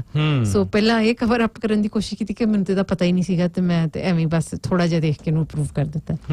ਤੋ ਇਹ ਕਾਫੀ ਵੱਡਾ ਇਹਨੂੰ ਆਪਾਂ ਸਕੈਮ ਕਵਾਂਗੇ। ਉਸ ਤੋਂ ਬਾਅਦ ਦੂਸਰੀ ਜਿਹੜੀ ਸ਼ਾਇਦ ਪਬਲਿਕ ਡੋਮੇਨ 'ਚ ਇੰਨੀ ਨਾ ਹਲੇ ਫਿਲਹਾਲ ਹੋਵੇ ਗੱਲ, ਕਿ ਬੀਤੇ ਦਿਨੀ ਵੈਲਿੰਗਟਨ ਵਿੱਚ ਇੱਕ ਪਬਲਿਕ ਫੋਰਮ ਵਿੱਚ, ਜਿੱਥੇ ਮੇਰੇ ਖਿਆਲ obviously ਉਹ ਅਲੱਗ-ਅਲੱਗ ਪਾਰਟੀਆਂ ਦੇ ਬਸ਼ਿੰਦੇ ਮੌਜੂਦ ਸਨ, ਤਾਂ ਪਬਲਿਕ ਡਿਬੇਟ ਹੋਏਗੀ ਮੈਨੂੰ ਇਸ ਤਰ੍ਹਾਂ ਲੱਗਦਾ। ਉੱਥੇ ਗ੍ਰਾਂਟ ਰੋਬਰਟਸਨ ਸਨ, ਜੇਮਸ ਸ਼ਾ ਸ਼ਾਇਦ ਇੱਕ ਤੇ ਕੋਈ ਹੋਰ ਵੀ ਹੋਣਗੇ ਲੇਬਰ ਪਾਰਟੀ ਤੋਂ, ਤਾਂ ਗ੍ਰਾਂਟ ਰੋਬਰਟਸਨ ਨੇ। ਤਾਂ ਉੱਥੇ obviously ਉਹ ਆਨਲਾਈਨ ਇਵੈਂਟ ਸੀਗਾ ਕਿਉਂਕਿ 10 ਤੋਂ ਵੱਧ ਲੋਕ ਇਕੱਤਰ ਨਹੀਂ ਹੋ ਸਕਦੇ, ਤਾਂ ਉਹਨਾਂ ਨੂੰ ਕੁਐਸਚਨ ਜਿਹੜੇ ਆਨਲਾਈਨ ਭੇਜੇ ਗਏ ਸਨ।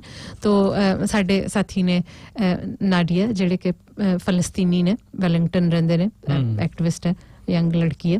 ਤੋ ਉਹਦਾ ਕੁਐਸਚਨ ਸੀ ਕਿ ਇਜ਼ਰਾਈਲ ਜਿਹੜਾ ਹੈ ਕਿ ਉਹ ਗੈਰ ਕਾਨੂੰਨੀ ਜਿਹੜੀਆਂ ਬਸਤੀਆਂ, ਸੈਟਲਮੈਂਟਸ ਬਣਾਈ ਜਾ ਰਿਹਾ ਔਰ ਫਲਸਤੀਨੀ ਲੋਕਾਂ ਨੂੰ ਡਿਸਪਲੇਸ ਕਰੀ ਜਾ ਰਿਹਾ। ਤੋ ਇਹਦੇ ਵਿੱਚ ਸਾਡਾ ਇਹ ਮੰਨਣਾ ਹੈ ਕਿ ਜਿਹੜੀ BDS ਮਤਲਬ ਕਿ ਬਾਈਕਾਟ, ਡਾਈਵੈਸਟਮੈਂਟ, ਸੈਂਕਸ਼ਨਸ ਦੀ ਜਿਹੜੀ ਮੂਵਮੈਂਟ ਹੈ ਉਹ ਬਹੁਤ ਕੀ ਮੂਵਮੈਂਟ ਹੈ, ਉਹਦੇ ਆਧਾਰ ਤੇ ਫਲਸਤੀਨੀ ਲੋਕਾਂ ਦੀ ਮਦਦ ਹੋ ਸਕਦੀ ਹੈ ਔਰ ਇਜ਼ਰਾਈਲ ਨੂੰ ਜਿਹੜਾ ਕਿ ਜਿਸ ਤਰ੍ਹਾਂ ਡੀਲ ਕਰਨਾ ਚਾਹੀਦਾ ਉੱਦਾਂ ਕੀਤਾ ਜਾ ਸਕਦਾ ਹੈ। ਮਤਲਬ ਕਿ ਇਜ਼ਰਾਈਲ ਨਾਲ ਸਾਰੇ ਬਾਈਕਾਟ ਕਰਨ, ਜਿਹੜੇ ਵੀ ਲੋਕ ਇਜ਼ਰਾਈਲ 'ਚ ਫੰਡ ਇਨਵੈਸਟ ਕਰਦੇ ਨੇ, ਜਿੱਦਾਂ ਇੱਥੇ ਵੀ ਪਹਿਲਾਂ ਸੀਗਾ ਸੁਪਰਐਨੂਏਸ਼ਨ ਫੰਡ ਜਿਹੜਾ ਉਹ ਪੈਨਸ਼ਨ ਵਾਲਾ, ਇਜ਼ਰਾਈਲੀ ਕੰਪਨੀਆਂ 'ਚ ਇਨਵੈਸਟਮੈਂਟ ਹੁੰਦੀ ਸੀ, ਉਹ ਬੰਦ ਕੀਤਾ ਜਾਵੇ। ਤੇ ਬਾਕੀ ਸੈਂਕਸ਼ਨਸ ਕਿ ਜੋ ਬਾਹਰਲੇ ਦੇਸ਼ ਇਜ਼ਰਾਈਲ ਨੂੰ ਮੁਹੱਈਆ ਕਰਵਾਉਂਦੇ ਨੇ ਉਹ ਬੰਦ ਕੀਤਾ ਜਾਵੇ। ਤੋ ਇਹਦੇ ਬਾਰੇ ਤੁਹਾਡਾ ਕੀ ਖਿਆਲ ਹੈ ਕਿ ਗ੍ਰੀਨ ਪਾਰਟੀ ਦਾ ਕੀ ਖਿਆਲ ਹੈ? ਮਤਲਬ ਜੇਮਸ ਸ਼ਾ ਦਾ ਪਰਸਨਲ ਖਿਆਲ ਨਹੀਂ, ਗ੍ਰੀਨ ਪਾਰਟੀ। ਤੋ ਉਹਨਾਂ ਨੇ ਇਹ ਕਿਹਾ ਕਿ ਹਾਂ ਇਜ਼ਰਾਈਲ ਧੱਕਾ ਕਰਦਾ ਆ, ਅਸੀਂ ਜਿਹੜਾ 2 state ਸੋਲੂਸ਼ਨ ਹੈ ਉਹਦੇ ਵਿੱਚ ਵਿਸ਼ਵਾਸ ਰੱਖਦੇ ਹਾਂ। ਔਰ ਜੋ ਗ੍ਰਾਂਟ ਰੋਬਰਟਸਨ ਨੇ ਤੇ ਖਰੇ ਜਵਾਬ ਦਿੱਤਾ ਕਿ ਯੂਨਾਈਟਿਡ ਨੇਸ਼ਨਸ ਨੇ ਜੋ ਮਤਲਬ ਕਿ ਇਜ਼ਰਾਈਲ ਦੇ ਖਿਲਾਫ ਕਿਹਾ, ਅਸੀਂ ਉਹਦੇ ਨਾਲ ਸਹਿਮਤ ਹਾਂ, ਅੱਗੇ ਵੀ ਜਿੱਦਾਂ ਯੂਨਾਈਟਿਡ ਨੇਸ਼ਨਸ ਕਹੇਗਾ ਅਸੀਂ ਉਦਾਂ ਦਾ ਠੀਕ ਹੈ। ਉਹ ਮਤਲਬ ਉਹ ਪਾਰਟੀ ਲਾਈਨ ਹੈ, ਠੀਕ ਹੈ। ਤੋ ਜੇਮਸ ਸ਼ਾ ਨੂੰ ਵੀ ਸ਼ਾਇਦ ਆਪਣੀ ਪਾਰਟੀ ਲਾਈਨ ਦੇਣੀ ਚਾਹੀਦੀ ਸੀ। ਤੋ ਉਹਨਾਂ ਨੇ ਜਿਹੜੀ ਪਹਿਲੀ ਗੱਲ ਕਹੀ, ਠੀਕ ਹੈ, ਕਿ ਉਹ ਇਜ਼ਰਾਈਲ ਸਹੀ ਨਹੀਂ ਕਰਦਾ, ਧੱਕਾ ਕਰਦਾ ਪੈਲੇਸਟਾਈਨ ਨਾਲ ਔਰ 2 state solution and all that. ਤੇ ਅਗਲੀ ਜਿਹੜੀ ਉਹਨਾਂ ਨੇ ਗੱਲ ਕਹੀ ਉਹ ਗ੍ਰੀਨ ਪਾਰਟੀ ਦੀ ਪਾਰਟੀ ਲਾਈਨ ਨਹੀਂ ਹੈ। ਉਹ ਉਹਨਾਂ ਨੇ ਕਿਹਾ ਕਿ BDS ਮੂਵਮੈਂਟ ਜਿਹੜੀ ਹੈ ਉਹ ਜਨਰਲੀ ਇੱਕ ਐਂਟੀ ਸੈਮੈਟਿਕ ਮੂਵਮੈਂਟ ਆ। ਐਂਟੀ ਸੈਮੈਟਿਕ ਦਾ ਮਤਲਬ ਜਨਰਲੀ ਹੁੰਦਾ ਕਿ ਜਿਹੜਾ ਯਹੂਦੀਆਂ ਦੇ ਖਿਲਾਫ ਹੈ, ਯਹੂਦੀਆਂ ਨਾਲ ਜਿਹੜੀ ਚੀਜ਼ ਵਿਤਕਰਾ ਕਰਦੀ ਹੋਵੇ ਉਹਨੂੰ ਐਂਟੀ ਸੈਮੈਟਿਕ ਕਿਹਾ ਜਾਂਦਾ। ਸੋ ਇਹ ਕਹਿ ਰਹੇ ਨੇ ਕਿ ਜਿਹੜੀ ਉਹ ਇਜ਼ਰਾਈਲ ਦੇ ਖਿਲਾਫ ਅਗਰ ਸੈਂਕਸ਼ਨ ਲੱਗਣਗੀਆਂ ਤਾਂ ਉਹ ਯਹੂਦੀਆਂ ਦੀ ਖਿਲਾਫਤ ਹੋਏਗੀ ਉਹਦੇ ਨਾਲ। ਬਹੁਤ ਅਨੂ ਜੀ ਸੋ ਇਹ ਉਹ ਪਾਰਟੀ ਹੈ ਇਹਨਾਂ ਦੀ ਕੋ-ਲੀਡਰ ਮਰਮਾ ਡੇਵਿਡਸਨ ਹੈ। 2 ਸਾਲ ਪਹਿਲਾਂ ਮਰਮਾ ਡੇਵਿਡਸਨ ਉਹ ਜਿਹੜਾ ਇੱਥੋਂ ਕਿਓਰਾ ਗਾਜ਼ਾ ਇੱਥੇ ਸੰਸਥਾ ਹੈ, ਐਕਟਿਵਿਸਟ ਦੀ ਸੰਸਥਾ ਹੈ ਜਿਹੜੀ ਕਿ ਫਲਸਤੀਨੀ ਲੋਕਾਂ ਦੀ ਗਾਜ਼ਾ 'ਚ ਜਿਹੜੇ ਨੇ ਉਹਨਾਂ ਦੀ ਮਦਦ ਕਰਦੀ ਹੈ ਔਰ ਹਰ 2 ਸਾਲ ਬਾਅਦ ਦੁਨੀਆ ਭਰ ਦੇ ਜਿਹੜੇ ਐਕਟਿਵਿਸਟ ਨੇ ਉਹ ਇਕੱਠੇ ਹੋ ਕੇ ਫਲੋਟਿਲਾ 'ਚ ਏਡ ਲੈ ਕੇ ਜਾਂਦੇ ਆ, ਮੈਡੀਕਲ ਏਡ ਲੈ ਕੇ ਜਾਂਦੇ ਆ ਗਾਜ਼ਾ ਦੇ ਲੋਕਾਂ ਲਈ। ਤੋ ਇੱਥੋਂ ਵੀ ਜਾਂਦਾ ਕੋਈ ਨਾ ਕੋਈ। 4 ਸਾਲ ਪਹਿਲਾਂ ਮਰਮਾ ਡੇਵਿਡਸਨ ਮੇਰੇ ਖਿਆਲ ਕਿ 3 ਸਾਲ ਪਹਿਲਾਂ ਗਏ ਸੀ, ਸਾਲ ਪਹਿਲਾਂ ਮਾਈਕ ਟ੍ਰੀਨ ਗਏ ਸੀ। ਸੋ ਮਰਮਾ ਡੇਵਿਡਸਨ ਇਸੇ ਪਾਰਟੀ ਦੀ ਕੋ-ਲੀਡਰ ਉਹ ਫਲੋਟਿਲਾ 'ਚ ਜਾਂਦੀ ਹੈ, ਉੱਥੇ ਜਾ ਕੇ ਅਰੈਸਟ ਹੁੰਦੀ ਹੈ, ਉਹਨਾਂ ਦਾ ਟੌਰਚਰ ਵੀ ਸਹਿੰਦੀ ਹੈ ਇਜ਼ਰਾਈਲੀ ਡਿਫੈਂਸ ਫੋਰਸ ਦਾ। ਤੋ ਉਸੇ ਪਾਰਟੀ ਦਾ ਕੋ-ਲੀਡਰ ਬਿਲਕੁਲ ਉਲਟ ਕਹਿ ਰਿਹਾ, ਮਤਲਬ ਕਿ ਉਹ ਪਾਰਟੀ ਲਾਈਨ ਨਹੀਂ ਦੇ ਰਿਹਾ, ਆਪਣਾ ਪਰਸਨਲ ਓਪੀਨੀਅਨ ਦੇ ਰਿਹਾ। ਮਤਲਬ ਕਿ ਉਹਦੇ ਤੋਂ ਸਮਝ ਜਾਣਾ ਚਾਹੀਦਾ ਕਿ ਇਹ ਫਲਸਤੀਨੀ ਲੋਕਾਂ ਦੇ ਹੱਕ 'ਚ ਵਿਅਕਤੀ ਨਹੀਂ ਹੈਗਾ। ਬਹੁਤ ਅਨੂ ਜੀ ਵੇਖੋ ਜਰਮੀ ਕੋਰਬਨ ਨੂੰ ਹਾਂਜੀ ਇਹੋ ਗੱਲ ਇਸੇ ਤਰੀਕੇ ਨਾਲ ਔਰ ਇਹ ਅਸੀਂ ਗੱਲ ਦੱਸਣਾ ਚਾਹਾਂਗੇ ਕਿ ਜਦੋਂ ਅਸੀਂ ਇਜ਼ਰਾਈਲ ਦਾ ਵਿਰੋਧ ਕਰਦੇ ਹਾਂ ਕਿ ਜੋ ਫਲਸਤੀਨ 'ਚ ਕਰ ਰਿਹਾ ਉਹ ਜਿਊ ਲੋਕਾਂ ਦੇ ਖਿਲਾਫ ਨਹੀਂ ਹੈ। ਬਹੁਤ ਸਾਰੇ ਜਿਊਸ਼ ਲੋਕ ਨੇ ਐਕਟਿਵਿਸਟ ਜਿਹੜੇ ਕਿ ਫਲਸਤੀਨੀ ਲੋਕਾਂ ਦੇ ਹੱਕ 'ਚ ਕੰਮ ਕਰਦੇ, ਜਿਹੜੇ ਸਾਡੇ ਕੋਲ ਵੀ ਬੁਲਾਰੇ ਆਉਂਦੇ ਨੇ, ਬਿਲਕੁਲ ਉੱਥੋਂ ਇਜ਼ਰਾਈਲ ਤੋਂ ਆ ਚੁੱਕੇ ਨੇ। ਗਿਡੀਅਨ ਲੇਵੀ ਹੋ ਗਿਆ ਤੇ ਜਾਂ ਦੂਸਰੇ ਨੇ ਜਿਹੜੇ ਆਏ ਸੀਗੇ ਰੈਮਜ਼ੀ ਬਰੂਟ, ਖੈਰ ਉਹ ਤਾਂ ਚਲੋ ਖੁਦ ਫਲਸਤੀਨੀ ਨੇ, ਉਹ ਗਿਡੀਅਨ ਲੇਵੀ ਖੁਦ ਜਿਊਸ਼ ਨੇ, ਇਜ਼ਰਾਈਲੀ ਨੇ। ਹਾਂਜੀ। ਸੋ ਅਨੂ ਜੀ ਇਹ ਮੈਂ ਜੇ ਆਪਾਂ ਪੰਜਾਬ ਤੇ ਇਸ ਗੱਲ ਨੂੰ ਲਾਉਣਾ ਹੋਵੇ ਕਿ ਜਦੋਂ ਵੀ ਜਿਹੜੀ ਖਾਲਿਸਤਾਨ ਦੀ ਮੂਵਮੈਂਟ ਚੱਲੀ ਹੈ, ਕੋਈ ਵੀ ਬੰਦਾ ਖਾਲਿਸਤਾਨ ਦੀ ਮੂਵਮੈਂਟ ਜੋ ਉਦੋਂ ਕੁਝ ਹੋਇਆ ਉਹਨੂੰ ਕ੍ਰਿਟੀਕਲੀ ਐਨਾਲਾਈਜ਼ ਕਰਦਾ ਹੈ ਤੇ ਉਹ ਤੇ ਫਤਵਾ ਲਾਤਾ ਜਾਂਦਾ ਵੀ ਇਹ ਸਿੱਖੀ ਦੇ ਖਿਲਾਫ ਹੈ। ਇਹ ਲਗਭਗ ਉਹੋ ਜੀ ਗੱਲ ਸੀ ਉਹਨੂੰ ਕਹਿ ਸਕਦੇ ਹੋ ਕਿ ਇਹ ਜੇ ਆਪਣੇ ਤੇ ਅਸੀਂ ਪੰਜਾਬੀਆਂ ਤੇ ਲਾਉਣੀ ਹੋਵੇ, ਜਦ ਕਿ ਏਦਾਂ ਨਹੀਂ ਹੈਗੀ। ਜਿਹੜਾ ਵੀ ਬੰਦਾ ਔਰ ਇਹ ਕਿਉਂਕਿ ਅਸੀਂ ਡਟ ਕੇ ਇਸ ਗੱਲ ਦਾ ਜਦੋਂ ਇੱਥੇ ਆਕਲੈਂਡ ਦੇ ਵਿੱਚ ਜਿਹੜੀ ਉਹਨਾਂ ਦੀਆਂ ਕਬਰਾਂ ਜਿਹੜੀਆਂ ਸੀਗੀਆਂ, ਹਾਂਜੀ ਜਿਊਸ਼ ਲੋਕਾਂ ਦੀਆਂ ਕਬਰਾਂ ਤੇ ਨਾਜ਼ੀ ਦਾ ਉਹ ਸਵਾਸਤਿਕਾ ਦਾ ਸਿੰਬਲ ਬਣਾ ਦਿੱਤਾ ਸੀਗਾ। ਸਭ ਤੋਂ ਪਹਿਲਾਂ ਪਹੁੰਚਣੇ ਵਾਲੇ ਅਸੀਂ ਸੀਗੇ। ਹਾਂਜੀ ਬਿਲਕੁਲ ਜੀ, ਹਾਂ ਸੋਸ਼ਲਿਸਟ ਆਫਤਰ ਵਾਲੇ ਸਾਥੀ ਸਭ ਤੋਂ ਪਹਿਲਾਂ ਉੱਥੇ ਪਹੁੰਚੇ ਸੀਗੇ ਉਸ ਗੱਲ ਦਾ ਵਿਰੋਧ ਕਰਨ ਲਈ ਔਰ ਜਿਊਸ਼ ਭਾਈਚਾਰਾ ਜਿਹੜਾ ਉਹ ਉਹਨਾਂ ਦੀ ਸਪੋਰਟ ਵਿੱਚ ਪਹੁੰਚੇ ਆਪਾਂ ਉੱਥੇ ਸਭ ਤੋਂ ਪਹਿਲੇ। ਤਾਂ ਸਾਡੀ ਤਾਂ ਇਹ ਮੰਗ ਹੈ ਕਿ ਜੇਮਸ ਸ਼ਾਅ ਨੂੰ ਜਲਦ ਤੋਂ ਜਲਦ ਇਸ ਅਹੁਦੇ ਤੋਂ ਹਟਾ ਕੇ ਤਾਂ ਹੋਰ ਕਾਫੀ ਲੋਕ ਹੈਗੇ ਨੇ ਗ੍ਰੀਨ ਪਾਰਟੀ 'ਚ ਜਿਹੜੇ ਇਸ ਕਾਬਲ ਨੇ ਕਿ ਉਹ ਕੋ-ਲੀਡਰ ਬਣ ਸਕਣ। ਗ੍ਰੀਨ ਪਾਰਟੀ ਦੀ ਪਾਲਿਸੀ ਹੈ ਕਿ ਉਹ ਇੱਕ ਮੇਲ ਇੱਕ ਫੀਮੇਲ ਲੀਡਰ ਰੱਖਦੇ ਨੇ। ਤਾਂ ਸਾਡੇ ਜ਼ਹਿਨ 'ਚ 2-3 ਨਾਮ ਹੈਗੇ ਨੇ ਜਿਹੜੇ ਕਿ ਇਹ ਜੌਬ ਬਹੁਤ ਵਧੀਆ ਤਰੀਕੇ ਨਾਲ ਕਰ ਸਕਦੇ ਨੇ ਔਰ ਐਕਚੁਅਲੀ ਗਰਾਊਂਡ ਤੇ ਕੰਮ ਵੀ ਕਰਦੇ ਨੇ ਉਹ। ਤੋ ਆਖਰੀ ਜਿਹੜਾ ਅੱਜ ਦਾ ਵਿਸ਼ਾ ਭਾਰਤੀ ਜੀ ਕਿ ਇਮੀਗ੍ਰੇਸ਼ਨ ਨੂੰ ਲੈ ਕੇ ਜਿਹੜੇ ਪਿਛਲੇ ਕੁਝ ਦਿਨਾਂ 'ਚ ਮੀਡੀਆ 'ਚ ਕਾਫੀ ਸਾਰੀਆਂ ਅਨਾਉਂਸਮੈਂਟਸ ਆਈਆਂ ਨੇ, ਉਹਨਾਂ ਦਾ ਐਕਚੁਅਲੀ ਮਤਲਬ ਕੀ ਹੈ ਔਰ ਕਿੰਨੇ ਕੁ ਲੋਕਾਂ ਨੂੰ, ਕਿਹੜੇ ਲੋਕਾਂ ਨੂੰ ਉਹਦੇ ਤੇ ਕੋਈ ਫਾਇਦਾ ਹੋ ਸਕਦਾ ਹੈ। ਸਭ ਤੋਂ ਪਹਿਲੀ ਤਾਂ ਗੱਲ ਇਹ ਸਰੋਤਿਆਂ ਨੂੰ ਯਾਦ ਕਰਾਈਏ ਕਿ ਨਿਊਜ਼ੀਲੈਂਡ ਦਾ ਬਾਰਡਰ ਹਾਲੇ ਵੀ ਬੰਦ ਹੈ। ਸਿਰਫ ਜਿਹੜੇ ਸਿਟੀਜ਼ਨ ਔਰ ਰੈਜ਼ੀਡੈਂਟ ਪਰਮਾਨੈਂਟ ਰੈਜ਼ੀਡੈਂਟ ਨੇ ਉਹ ਹੀ ਆ ਸਕਦੇ ਨੇ। ਨੌਨ ਰੈਜ਼ੀਡੈਂਟਸ ਨੌਨ ਸਿਟੀਜ਼ਨਸ ਨੂੰ ਜਿਹੜੀ ਹੈ ਇਜਾਜ਼ਤ ਲੈਣੀ ਪਏਗੀ ਇੱਥੇ ਐਂਟਰ ਹੋਣ ਦੀ, ਅਦਰਵਾਈਜ਼ ਉਹ ਨਹੀਂ ਆ ਸਕਦੇ। ਤੋ ਪਿਛਲੇ ਦਿਨੀ ਇੱਕ ਤਾਂ ਇਹ ਅਨਾਉਂਸਮੈਂਟ ਕੀਤੀ ਗਈ ਕਿ ਜਿਹੜੇ ਲੋਕ ਵਿਜ਼ਿਟਰ ਵੀਜ਼ੇ ਤੇ ਇੱਥੇ ਨਿਊਜ਼ੀਲੈਂਡ 'ਚ ਮੌਜੂਦ ਨੇ ਔਰ ਸਟਕ ਨੇ ਉਹਨਾਂ ਦੇ ਜਿਹੜੇ ਵੀਜ਼ੇ ਨੇ ਆਟੋਮੈਟਿਕਲੀ 5 ਮਹੀਨਿਆਂ ਲਈ ਐਕਸਟੈਂਡ ਕਰ ਦਿੱਤੇ ਜਾਣਗੇ। ਅਗਰ ਉਹਨਾਂ ਦਾ ਵੀਜ਼ਾ ਅਕਤੂਬਰ ਦੇ ਐਂਡ ਤੱਕ ਐਕਸਪਾਇਰ ਹੁੰਦਾ ਤਾਂ 5 ਮਹੀਨੇ ਦੀ ਐਕਸਟੈਂਸ਼ਨ ਮਿਲੇਗੀ। ਤੋ ਚਲੋ ਚੰਗੀ ਗੱਲ ਹੈ, ਉਹ ਲੋਕ ਅਨਲੌਫੁਲ ਨਹੀਂ ਹੋਣਗੇ। ਵਿਜ਼ਿਟਰ ਵੀਜ਼ੇ ਤੇ ਲੋਕ ਘੁੰਮਣ ਫਿਰਨ ਆਉਂਦੇ ਨੇ, ਸੈਰ ਕਰਨ ਆਉਂਦੇ ਨੇ, ਮੇਰਾ ਖਿਆਲ ਉਹਨਾਂ ਕੁ ਫੰਡ ਨਾਲ ਲੈ ਕੇ ਆਉਂਦੇ ਨੇ, ਉਹ ਸਰਵਾਈਵ ਕਿੱਦਾਂ ਕਰਨਗੇ 5 ਮਹੀਨਿਆਂ ਲਈ। ਚਲੋ ਨਿਊਜ਼ੀਲੈਂਡ ਰੈੱਡ ਕ੍ਰਾਸ ਦੀ ਜਿਹੜੀ ਰਿਲੀਫ ਪੈਕੇਜ ਹੈ ਉਹ ਹੈ, ਪਰ ਖੈਰ ਗੈਰ ਕਾਨੂੰਨੀ ਤਰੀਕੇ ਨਾਲ ਇੱਥੇ ਨਹੀਂ ਹੋਣਗੇ, ਲੌਫਲੀ ਰਹਿਣਗੇ। ਹੋਰ ਜਿਹੜਾ ਅਨਾਉਂਸ ਕੀਤਾ ਗਿਆ ਕਿ ਇੱਕ special visa category COVID-19 visitor visa ਜਿਹੜਾ ਕਿ 2 ਮਹੀਨਿਆਂ ਲਈ ਦਿੱਤਾ ਜਾਏਗਾ। ਸੋ ਉਹ ਤਾਂ ਵਿਜ਼ਿਟਰ ਵੀਜ਼ੇ ਸੀ। ਜਿਹੜੇ ਹੋਰ ਲੋਕ ਇੱਥੇ ਨੇ ਔਰ ਅਗਰ ਉਹਨਾਂ ਦੇ ਵਰਕ ਵੀਜ਼ੇ ਜਾਂ ਸਟੂਡੈਂਟ ਵੀਜ਼ੇ ਐਕਸਪਾਇਰ ਹੋਣ ਵਾਲੇ ਨੇ, ਉਹ ਇਹ ਜਿਹੜਾ ਸਪੈਸ਼ਲ 2 ਮਹੀਨਿਆਂ ਦਾ COVID-19 ਵਿਜ਼ਿਟਰ ਵੀਜ਼ਾ ਉਹਦੇ ਲਈ ਅਪਲਾਈ ਕਰ ਸਕਦੇ ਨੇ। ਮਤਲਬ ਕਿ ਆਟੋਮੈਟਿਕ ਕੋਈ ਐਕਸਟੈਂਸ਼ਨ ਨਹੀਂ, ਐਪਲੀਕੇਸ਼ਨ ਲਾਓ ਔਰ ਉਸ ਤੋਂ ਬਾਅਦ ਵੀ ਤੁਹਾਨੂੰ 2 ਮਹੀਨੇ ਦਾ ਵੀਜ਼ਾ, ਵਿਜ਼ਿਟਰ ਵੀਜ਼ਾ ਦਿੱਤਾ ਜਾਊਗਾ, ਜਿਹਦੇ ਤਹਿਤ ਤੁਸੀਂ ਵਾਪਸ ਜਾਣ ਦਾ ਪ੍ਰਬੰਧ ਕਰ ਸਕੋ। ਤੋ ਵਾਪਸ ਜਾਣ ਦਾ ਵੀ ਇਹ ਹੈ ਕਿ ਇੱਕ ਇਹਨਾਂ ਨੇ ਨਵਾਂ ਇਨੀਸ਼ੀਏਟਿਵ ਅਨਾਉਂਸ ਕੀਤਾ ਹੈ ਇਮੀਗ੍ਰੇਸ਼ਨ ਨਿਊਜ਼ੀਲੈਂਡ ਨੇ, ਰਿਪੈਟਰੀਏਸ਼ਨ ਇਨੀਸ਼ੀਏਟਿਵ। ਉਹਦੇ ਵਿੱਚ ਇਹਨਾਂ ਕੋਲ ਜਿਹੜਾ ਡਿਪੋਰਟ ਕਰਨ ਦਾ ਬਜਟ ਹੁੰਦਾ ਉਹ ਇਸਤੇਮਾਲ ਕਰਨਾ ਇਹਨਾਂ ਨੇ। ਸੋ ਜਿਹੜੇ ਕੋਈ ਲੋਕ ਇਸ ਵਕਤ ਟੈਂਪਰੇਰੀ ਵੀਜ਼ੇ ਤੇ ਇੱਥੇ ਨੇ, ਵਾਪਸ ਜਾਣ ਦੇ ਉਹਨਾਂ ਕੋਲ ਪੈਸੇ ਨਹੀਂ ਨੇ, ਤਾਂ ਉਹਨਾਂ ਦੀਆਂ ਫਲਾਈਟਸ ਦੀ ਪੇਮੈਂਟ ਕਰਨਗੇ ਡਿਪੋਰਟੇਸ਼ਨ ਬਜਟ ਚੋਂ। ਡਿਪੋਰਟ ਤੋਂ ਕਿਸੇ ਨੂੰ ਕਰ ਨਹੀਂ ਸਕਦੇ ਨਾ ਇਸ ਵਕਤ ਹੋਣੇ, ਤਾਂ ਉਹ ਪੈਸੇ ਉੱਥੇ ਵਰਤਣਗੇ ਰਾਦਰ ਦੈਨ ਕਿ ਉਹਨਾਂ ਨੂੰ ਤੁਸੀਂ ਐਕਸਟੈਂਸ਼ਨ ਦੋ ਆਟੋਮੈਟਿਕ ਕਿਸੇ ਤਰ੍ਹਾਂ ਦੀ, ਤਾਂ ਕਿ ਉਹ ਆਪਣਾ ਅਗਲਾ ਜੋ ਉਹਨਾਂ ਦਾ ਪਹਿਲਾ ਪਲਾਨ ਸੀਗਾ ਉਹਨੂੰ ਉਹ ਐਕਸੀਕਿਊਟ ਕਰ ਸਕਣ।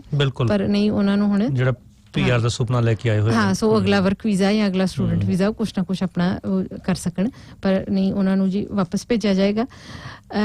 ਤੋ ਇਹਦੇ ਤਹਿਤ ਕਾਫੀ ਸਾਰੇ ਲੋਕ ਇਹਨਾਂ ਨੂੰ ਲੱਗਦਾ ਕਿ ਇਹ ਵਾਪਸ ਭੇਜ ਸਕਣਗੇ। ਉਸ ਤੋਂ ਅੱਗੇ ਜੀ ਜਿਹੜੇ ਲੋਕ ਆਫਸ਼ੋਰ ਸਟਕ ਨੇ, ਉਹਨਾਂ ਲਈ ਵੀ ਕੁਛ ਅਨਾਉਂਸਮੈਂਟਸ ਹੋਈਆਂ ਨੇ ਕਿ ਉਹ ਵਾਪਸ ਆਉਣ ਲਈ ਐਕਸੈਪਸ਼ਨ ਵਾਸਤੇ ਅਪਲਾਈ ਕਰ ਸਕਦੇ ਨੇ। ਤੋ ਇਹ ਕਿਹੜੇ ਲੋਕ ਨੇ, ਇਹਦੇ ਤੋਂ ਪੂਰਾ ਕਲੀਅਰ ਹੋ ਜਾਂਦਾ ਕਿ ਇਹ ਕਿਹੜੇ ਲੋਕਾਂ ਨੂੰ ਪ੍ਰੈਫਰੈਂਸ ਦੇ ਰਹੇ ਨੇ। ਤੋ ਇਹ ਕਹਿੰਦੇ ਨੇ ਕਿ ਅਗਰ ਤੁਸੀਂ ਆਫਸ਼ੋਰ ਸਟਕ ਹੋ, ਵਾਪਸ ਆਉਣ ਵਾਸਤੇ ਤੁਸੀਂ ਐਕਸੈਪਸ਼ਨ ਟੂ ਟਰੈਵਲ ਲਈ ਅਪਲਾਈ ਕਰਨਾ ਆ।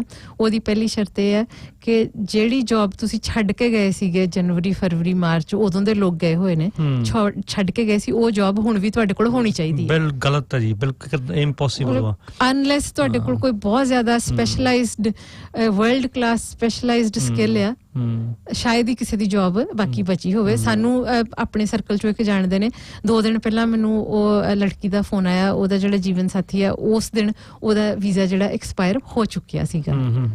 ਸੋ ਅਗਲੀ ਗੱਲ ਇਹ ਹੈ ਕਿ ਅਗਰ ਤੁਹਾਡੇ ਕੋਲ ਜੌਬ ਨਹੀਂ ਹੈ, ਨਹੀਂ ਜੌਬ ਨਹੀਂ ਹੈ, ਹਾਂ ਜੌਬ ਤਾਂ ਹੋਣੀ ਚਾਹੀਦੀ ਹੈ, ਔਰ ਤੁਹਾਡਾ ਵੀਜ਼ਾ ਜਿਹੜਾ ਆ ਉਹ ਇਸ ਸਾਲ ਦੇ ਐਂਡ ਤੱਕ ਨਹੀਂ, ਮਤਲਬ ਉਸ ਤੋਂ ਅੱਗੇ ਦਾ ਹੋਣਾ ਚਾਹੀਦਾ। ਅਗਰ ਇਸ ਸਾਲ ਦੇ ਵਿੱਚ ਤੁਹਾਡਾ ਵੀਜ਼ਾ ਐਕਸਪਾਇਰ ਹੋ ਰਿਹਾ, ਫਿਰ ਤੁਹਾਡੇ ਕੋਲ ਜੌਬ ਹੋਏ ਵੀ ਤੁਸੀਂ ਨਹੀਂ ਅਪਲਾਈ ਕਰ ਸਕਦੇ ਐਕਸੈਪਸ਼ਨ ਲਈ ਨਾ। ਸੋ ਉਹ ਲੜਕੇ ਕੋਲ ਨਾ ਜੌਬ ਆ ਤੇ ਉਹਦਾ ਵੀਜ਼ਾ ਵੀ ਐਕਸਪਾਇਰ ਹੋ ਗਿਆ, ਸੋ ਉਹ ਤਾਂ ਕੁਆਲੀਫਾਈ ਨਹੀਂ ਕਰੂਗਾ। ਅੱਛਾ, ਸੋ ਅਗਰ ਜੇ ਦੋਨੋਂ ਹੀ ਸੂਰਤਾਂ ਨਹੀਂ ਅਪਲਾਈ ਕਰਦੀਆਂ ਕਿ ਜੌਬ ਵੀ ਨਹੀਂ ਹੈ, ਵੀਜ਼ਾ ਵੀ ਨਹੀਂ ਹੁੰਦਾ, ਐਕਸਪਾਇਰ ਹੋ ਗਿਆ ਪਹਿਲਾਂ, ਤੋ then you should have applied for another visa a month ago। ਮਤਲਬ ਕਿ ਜਿਹੜੇ ਲੋਕੀ ਬਾਹਰ ਸਟਕ ਨੇ ਆਫਸ਼ੋਰ, ਉਹ ਵੀਜ਼ਾ ਐਪਲੀਕੇਸ਼ਨ ਜਿਹੜੇ ਸੈਂਟਰ ਨੇ ਉਹ ਸਾਰੇ ਬੰਦ ਨੇ। ਆਨਲਾਈਨ ਐਪਲੀਕੇਸ਼ਨ ਤੁਸੀਂ ਐਕਸੈਪਟ ਕਰ ਰਹੇ ਹੋ ਪਰ ਪ੍ਰੋਸੈਸ ਨਹੀਂ ਕਰ ਰਹੇ। ਮਤਲਬ ਕਿ ਉਹ ਸਿਚੁਏਸ਼ਨ 'ਚ ਕਿਸੇ ਨੂੰ ਕੋਈ ਪਤਾ ਨਹੀਂ ਕਿ ਕਦੋਂ ਕੀ ਹੋਣਾ। ਸੋ ਲੋਕਾਂ ਨੇ ਬਹੁਤਿਆਂ ਨੇ ਐਪਲੀਕੇਸ਼ਨ ਕੋਈ ਲਗਾਈ ਨਹੀਂ। ਇਹ ਏਦਾਂ ਨੂੰ ਜੀ ਲੱਗ ਰਿਹਾ ਹੈ ਵੀ ਤੁਸੀਂ ਸਾਰੇ ਜਾਣੇ ਆ ਸਕਦੇ ਹੋ, ਉਹਦੇ ਵਿੱਚੋਂ ਜਿਹੜੇ ਇਹਨਾਂ ਦੀ ਅੱਖ ਕਾਣੀ ਆ ਉਹ ਨਹੀਂ ਆ ਸਕਦਾ, ਇੱਕ ਲੰਗੜਾ ਨਹੀਂ ਆ ਸਕਦਾ, ਜਿਹੜਾ ਤੇਜ਼ ਤੁਰਦਾ ਉਹ ਨਹੀਂ ਆ ਸਕਦਾ, ਜਿਹੜਾ ਹੌਲੀ ਤੁਰਦਾ ਉਹ ਨਹੀਂ ਆ ਸਕਦਾ, ਜਿਹੜਾ ਜਿਹਦਾ ਕੋਈ ਰੰਗ ਸਾਫ਼ ਨਹੀਂਗਾ ਉਹ ਨਹੀਂ ਆ ਸਕਦਾ, ਜਿਹਨੇ ਮਤਲਬ ਅਖੀਰ ਦੇ ਵਿੱਚ ਜਿਹੜੇ ਆ ਸਕਦੇ ਨੇ ਉਹ ਬਿਲਕੁਲ ਜਿਹੜੇ 1% ਹੈ ਨਾ ਦੁਨੀਆ ਦੀ, ਉਹ ਹੀ ਆ ਸਕਦੇ ਆ। ਸੋ ਅਗਲਾ ਆ ਗਿਆ ਜੀ, you must have lived hair at least for 2 years। ਉਹ ਤਾਂ ਮੋਸਟਲੀ ਮੈਨੂੰ ਲੱਗਦਾ ਇੰਨੀ ਜਲਦੀ ਕੋਈ ਵਾਪਸ ਜਾਣ ਯੋਗ ਹੁੰਦਾ ਹੀ ਨਹੀਂ ਆਪਣੇ ਦੇਸ਼, ਜਾਂ ਇੱਥੋਂ ਬਾਹਰ ਜਾਣ ਲਈ ਛੁੱਟੀਆਂ ਲਈ। ਸਾਨੂੰ ਕਿੰਨੇ ਮੇਰੇ ਖਿਆਲ 9-10 ਸਾਲ ਹੋ ਗਿਆ ਮੈਨੂੰ ਆਪਣੇ ਪੇਕੇ ਗਏ। ਸੋ ਅਸੀਂ ਫਿਰ ਵੀ ਠੀਕ ਜੌਬਸ ਵਾਲੇ ਆ, ਜਿਹੜੇ ਬਿਲਕੁਲ ਹੁਣੇ ਹੀ ਆਏ ਨੇ ਉਹਨਾਂ ਦੀਆਂ ਜੌਬਸ ਠੀਕ ਨਹੀਂ ਆ। 2 ਸਾਲਾਂ ਦੇ ਵਿੱਚ ਤੁਸੀਂ ਵਾਪਸ ਕਿਆਸ ਵੀ ਨਹੀਂ ਲਾ ਸਕਦੇ, ਜਾਂ ਤੁਸੀਂ ਇੱਥੇ ਕਮ ਸੇ ਕਮ 1 ਸਾਲ ਰਹਿੰਦੇ ਗਏ ਹੋ ਤਾਂ ਵਾਪਸ ਆਉਣ ਲਈ ਐਕਸੈਪਸ਼ਨ ਲਈ ਅਪਲਾਈ ਕਰਨ ਲਈ ਤੁਸੀਂ ਐਂਟਰਪ੍ਰੈਨਿਓਰ ਕੈਟੇਗਰੀ 'ਚ ਹੋਣੇ ਚਾਹੀਦੇ ਹੋ ਤੇ ਤੁਹਾਡਾ ਬਿਜ਼ਨਸ ਚੱਲਦਾ ਹੋਣਾ ਚਾਹੀਦਾ ਇੱਥੇ, ਔਰ ਨਾਲ ਹੀ ਤੁਹਾਡੇ ਬੱਚੇ ਵੀ ਤੁਹਾਡੇ ਨਾਲ ਇੱਥੇ ਰਹੇ ਹੋਣੇ ਚਾਹੀਦੇ ਨੇ 1 ਸਾਲ। ਉਸ ਤੋਂ ਅੱਗੇ ਤੁਸੀਂ ਰੈਜ਼ੀਡੈਂਸ ਦੀ ਐਪਲੀਕੇਸ਼ਨ ਵੀ ਤੁਹਾਡੀ ਲੱਗੀ ਹੋਣੀ ਚਾਹੀਦੀ ਹੈ 22 ਜੁਲਾਈ 2020। ਸੋ ਇਹ ਜਿਹੜਾ 1 ਸਾਲ ਇੱਥੇ ਰਿਹਾ ਔਰ ਇੰਨੀ ਅਚੀਵਮੈਂਟ ਉਹਨੇ ਕਰ ਲਈ ਹੈ, ਮਤਲਬ ਮੈਗਾ ਰਿਚ ਬਿਜ਼ਨਸ ਕਲਾਸ ਹੀ ਹੈ ਨਾ ਫਿਰ ਬਿਲਕੁਲ ਉਹ। ਔਰ ਇਹ ਅਗਲੀ ਸਾਰੀ ਗੱਲ ਜਿਹੜੀ ਇਹ ਕਰਕੇ ਤੇ ਇਹਨਾਂ ਨੂੰ ਲੱਗਦਾ ਕਿ 850 ਦੇ ਕਰੀਬ ਲੋਕ ਜਿਹੜੇ ਨੇ ਉਹ ਕੁਆਲੀਫਾਈ ਕਰਨਗੇ ਐਕਸੈਪਸ਼ਨ ਟੂ ਟਰੈਵਲ ਲਈ। ਔਰ ਇਹ ਮੈਂ RNZ ਦਾ ਆਰਟੀਕਲ ਹੈ ਜਿਲ ਬੋਨਟ ਦਾ ਲਿਖਿਆ ਬੀਤੇ ਕੱਲ ਦਾ। ਉਹਨਾਂ ਨੇ ਆંકੜੇ ਜਿਹੜੇ ਦੱਸੇ ਨੇ, ਕਹਿੰਦੇ ਕਿ ਜਦੋਂ ਜਿਸ ਦਿਨ ਬਾਰਡਰ ਬੰਦ ਹੋਇਆ ਉਸ ਦਿਨ 62,000 ਲੋਕ ਦੇਸ਼ ਤੋਂ ਬਾਹਰ ਸਨ ਟੈਂਪਰੇਰੀ ਵੀਜ਼ਿਆਂ ਵਾਲੇ। ਤੋ 62,000 ਵਰਸਸ 850।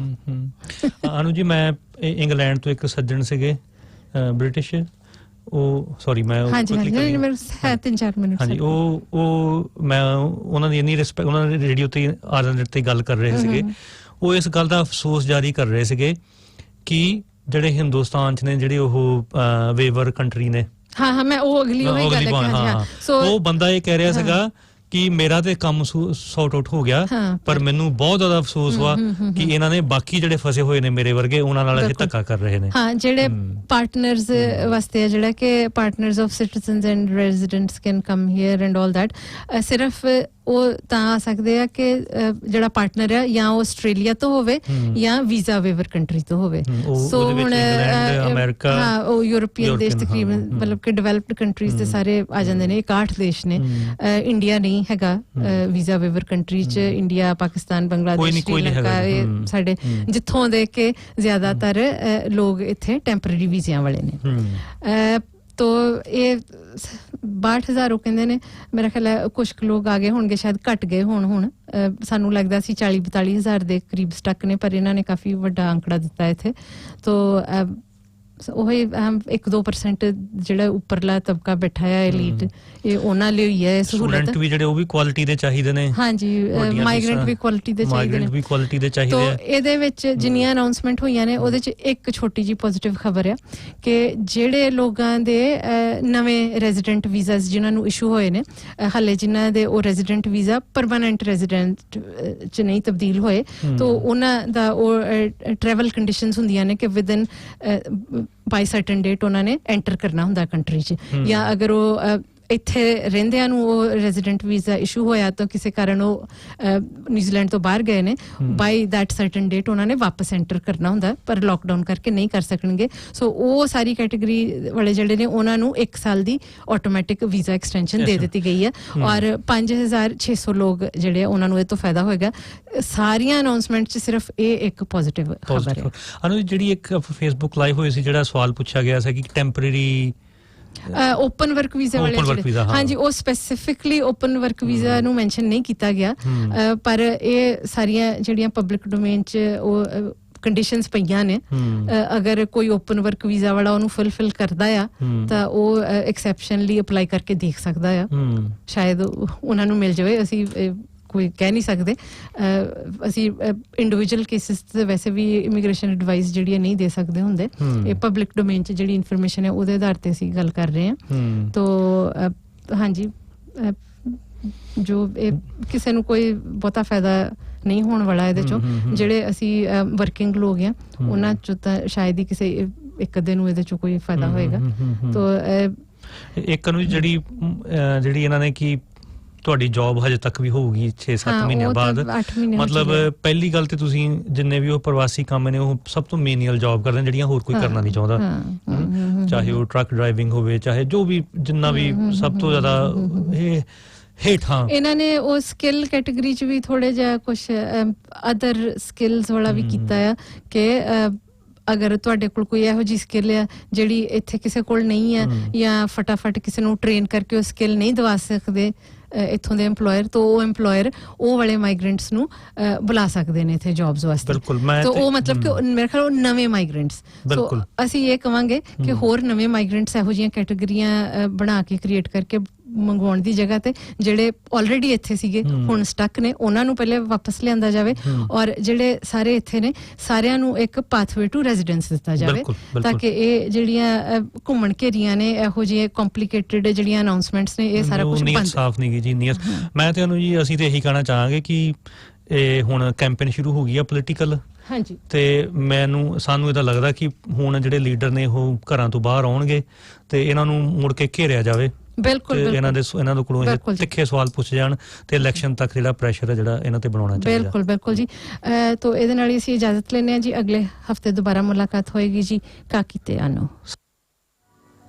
पगड़ी संभाल जट्टा पगड़ी संभालो पगड़ी संभाल जट्टा पगड़ी संभालो पगड़ी संभाल जट्टा पगड़ी संभाल तेरा लुट गया माल पगड़ी संभाल जट्टा पगड़ी संभालो पगड़ी संभाल जट्टा।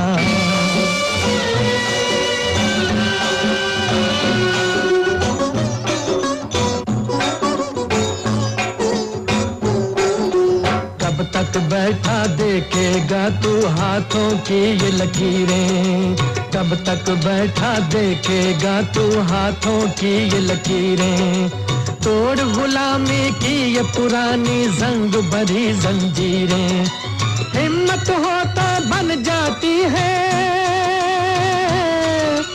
हिम्मत हो तो बन जाती है सब बिगड़ी तकदीरें लुट गया माल तेरा लुट गया माल पगड़ी संभाल जट्टा पगड़ी संभालो पगड़ी संभाल जट्टा।